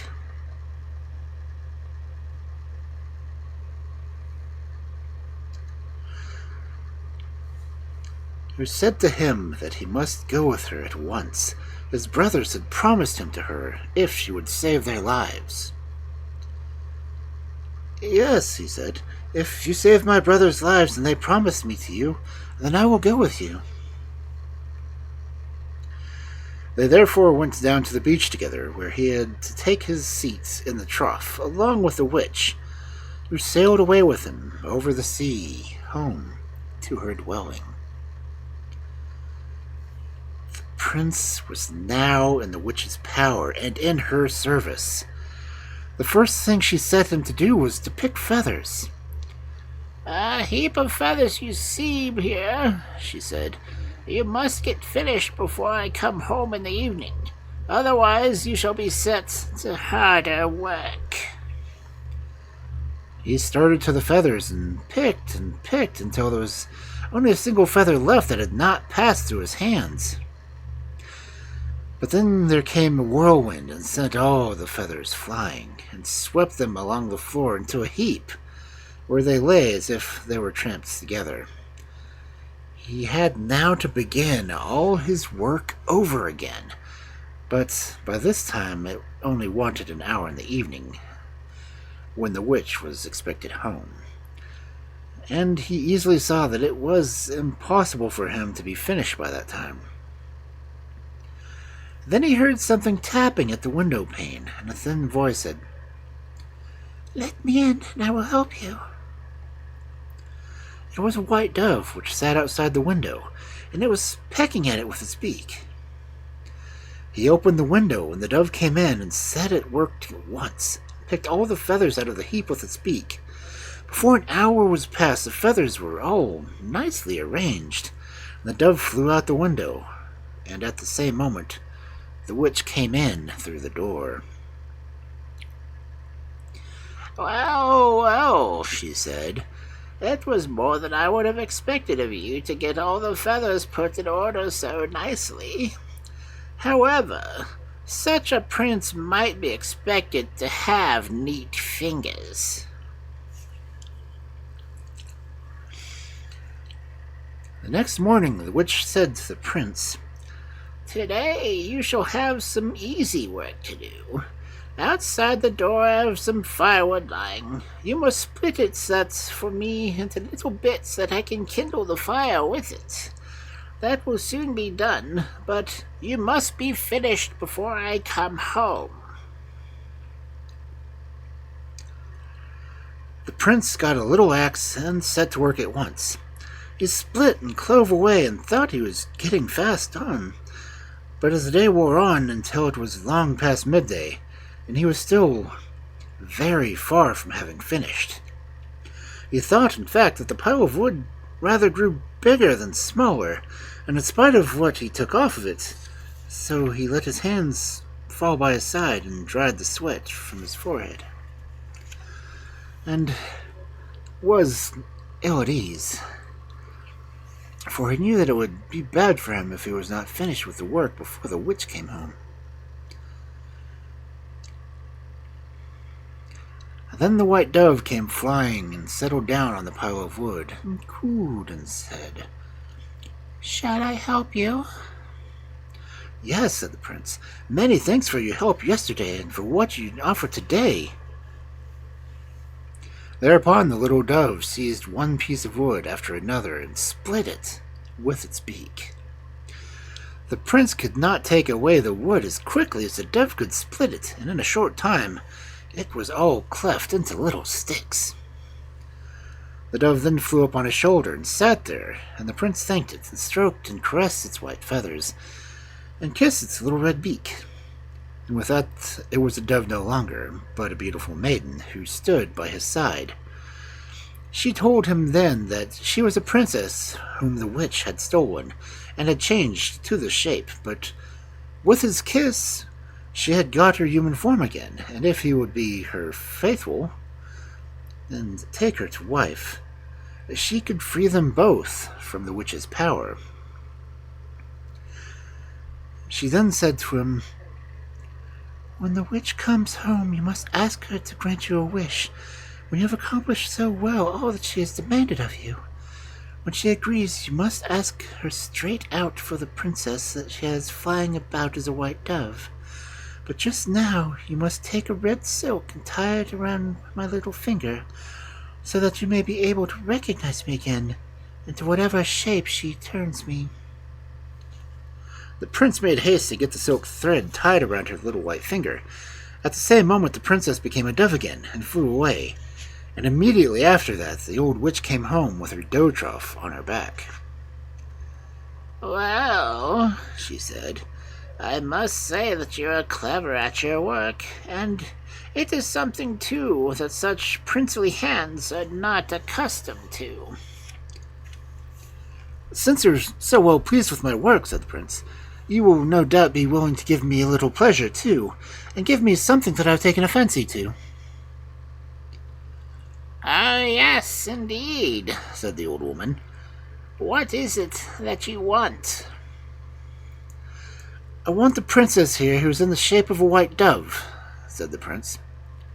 What nonsense, said the witch. Why should you imagine that there are princesses flying about here in the shape of white doves? But if you will have a princess, you can get one such as we have them. Then she came to him, dragging a shaggy little gray ass with long ears. Will you have this? She said. You can't get any other princess. The prince used his eyes and saw the red silk thread on one of the ass's hooves and said, Yes, just let me have it. What will you do with it? Asked the witch. I will ride on it, said the prince. But with that the witch dragged it away again, and came back with an old, wrinkled, toothless hag, whose hands trembled with age. You can have no other princess, she said. Will you have her? Yes, I will, said the prince, for he saw the red silk thread on the old woman's finger. At this, the witch became so furious that she danced about and knocked everything to pieces that she could lay her hands upon. so that the splinters flew about the ears of the prince and princess, who now stood there in her own beautiful shape. Then their marriage had to be celebrated, for the witch had to stick to what she had promised, and he must get the princess, whatever might happen afterwards. The princess now said to him, "At the marriage feast you may eat what you please, but do not drink anything whatever, for if you do, you will forget me." This, however, the prince forgot on the wedding day, and stretched out his hand and took a cup of wine. But the princess was keeping watch over him, and gave him a push with her elbow so that the wine flew over the tablecloth. Then the witch got up and laid about her among the plates and dishes, so that the pieces flew about their ears, just as she had done when she had cheated the first time. Then they were taken to the bridal chamber, and the door was shut. Then the princess said, "Now the witch has kept her promise, and she will do no more if she can help it, so we must fly immediately. I shall lay 2 pieces of wood on the bed to answer for us when the witch speaks to us. You can take the flower pot and the glass of water that stands in the window. We must slip out by that way and get away." No sooner said than done. They hurried out into the dark night, the princess leading, because she knew the way, having spied it out while she flew about as a dove. Thank you.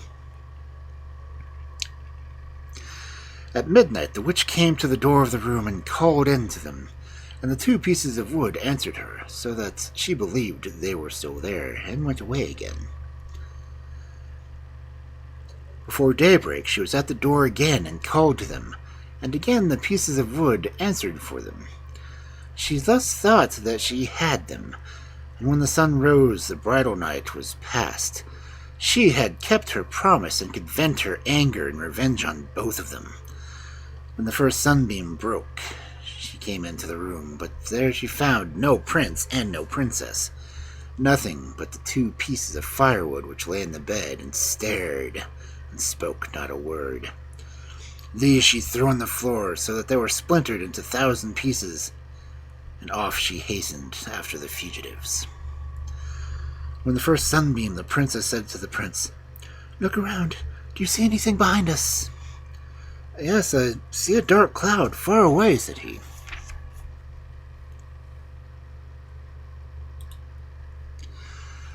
"Then throw the flower pot over your head," she said. When this was done, there was a large, thick forest behind them. When the witch came to the forest, she could not get through until after she went home and brought her axe to cut a path. A little after this, the princess again said to the prince, "Look around. Do you see anything behind us?" "Yes," said the prince. "A big black cloud is there again." "Then throw the glass of water over your head," she said. When he had done this, there was a great lake behind them, and this was what the witch could not cross until she ran home again and brought her dough trough. Meanwhile, the fugitives had reached the castle, which was the prince's home. They climbed over the garden wall and ran across the garden and crept in an open window. But this time the witch was just at their heels, but the princess stood in the window and blew upon the witch. Hundreds of white doves flew out of her mouth, fluttered and flapped around the witch's head until she grew so angry that she turned into flint. And there she stands to this day in the shape of a large flint stone outside the window. Within the castle there was great rejoicing over the prince and his bride.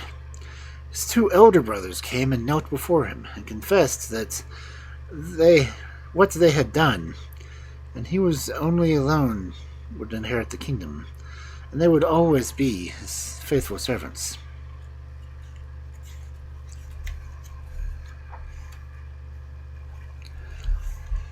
I feel like I was missing some of that story.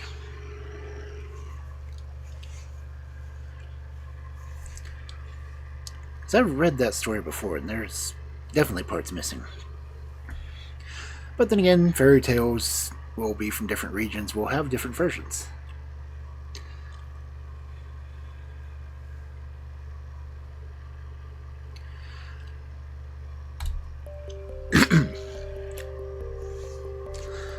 Hey, it's almost 11 o'clock. I was able to get 6 stories in. Cool. Though there was a really short story in there.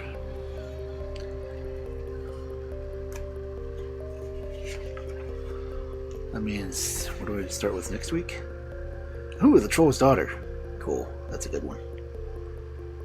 And I've got... only 11 more stories in this book.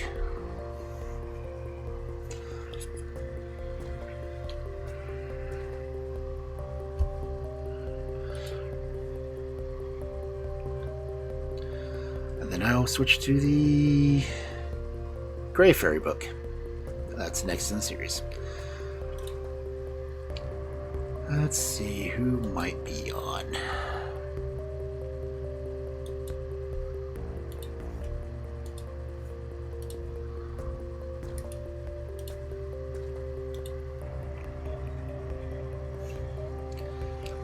Let's see.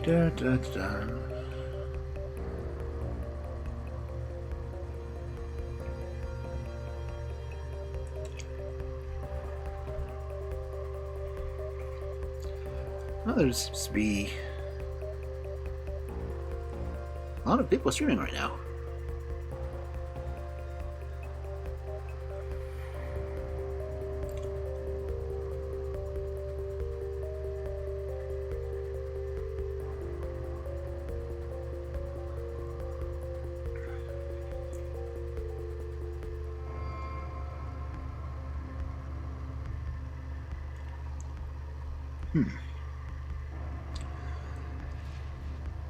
Game of Tomes is on.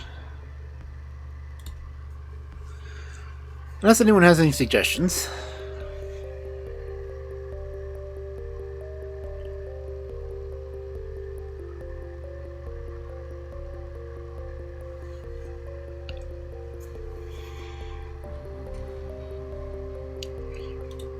As looks like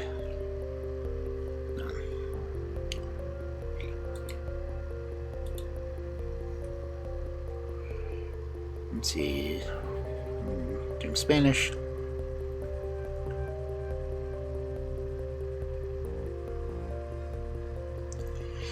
Someone is reading the B-movie script ish now.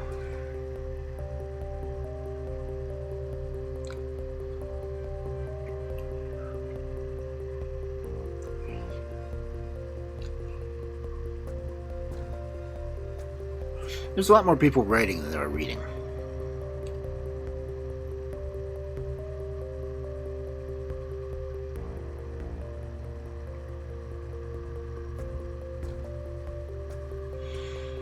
Which I guess is good. Because if we were writers, what would we be reading?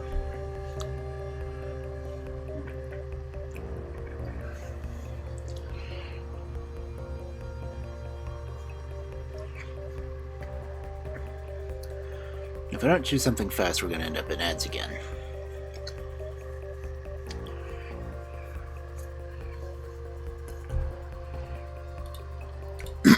Okay.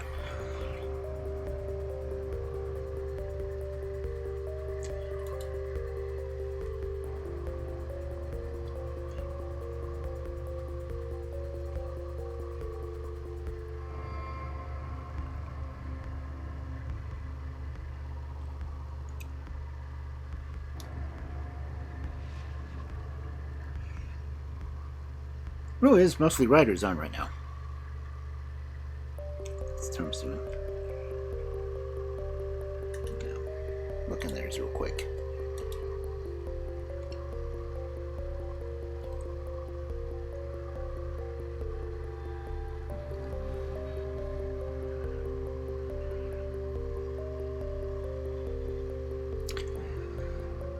Tom's is writing too.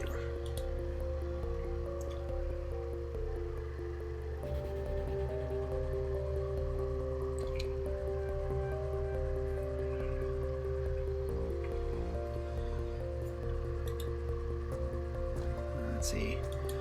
Cut it down to just English.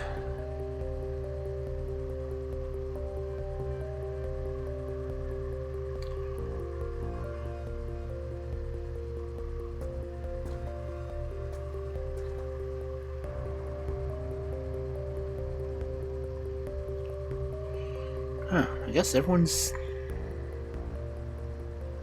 just writing. Huh.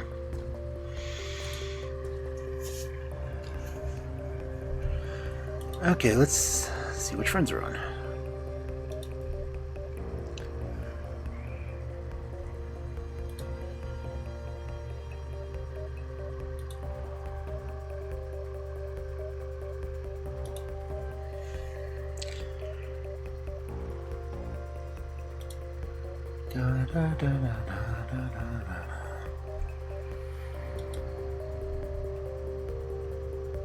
Let's see, I've got friends doing music.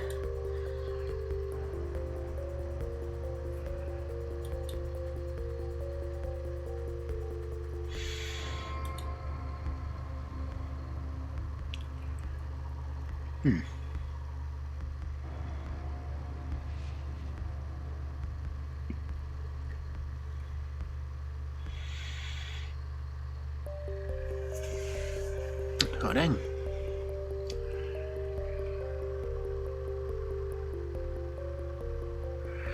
No, I always have to double check on people when they're not using the reading and writing, because there'll be some of us still use ASMR.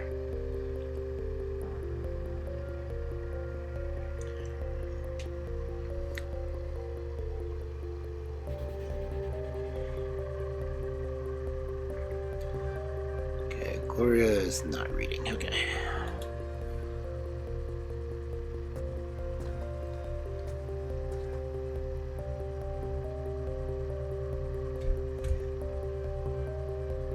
Who am I hearing?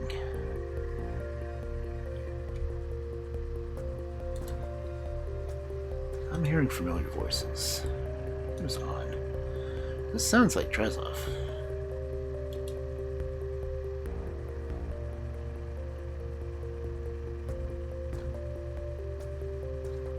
Trezov isn't on.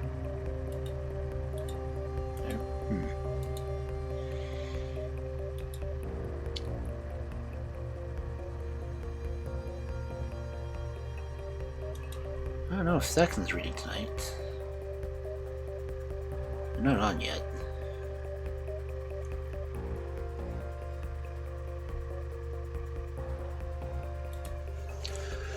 Huh.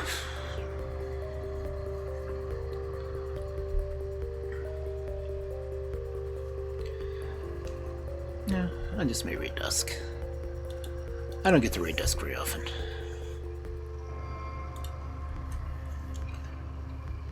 So,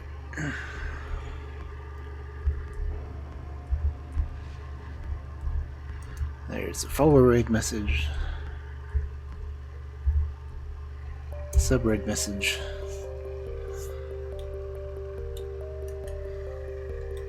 If you're not a subscriber, you can just unlock the emote. I hope so. My next normal stream should be Thursday, but I start 9 Central.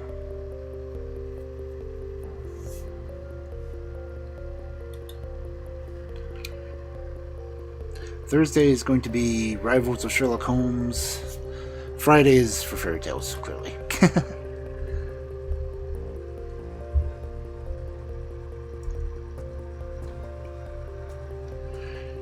I hope to see you.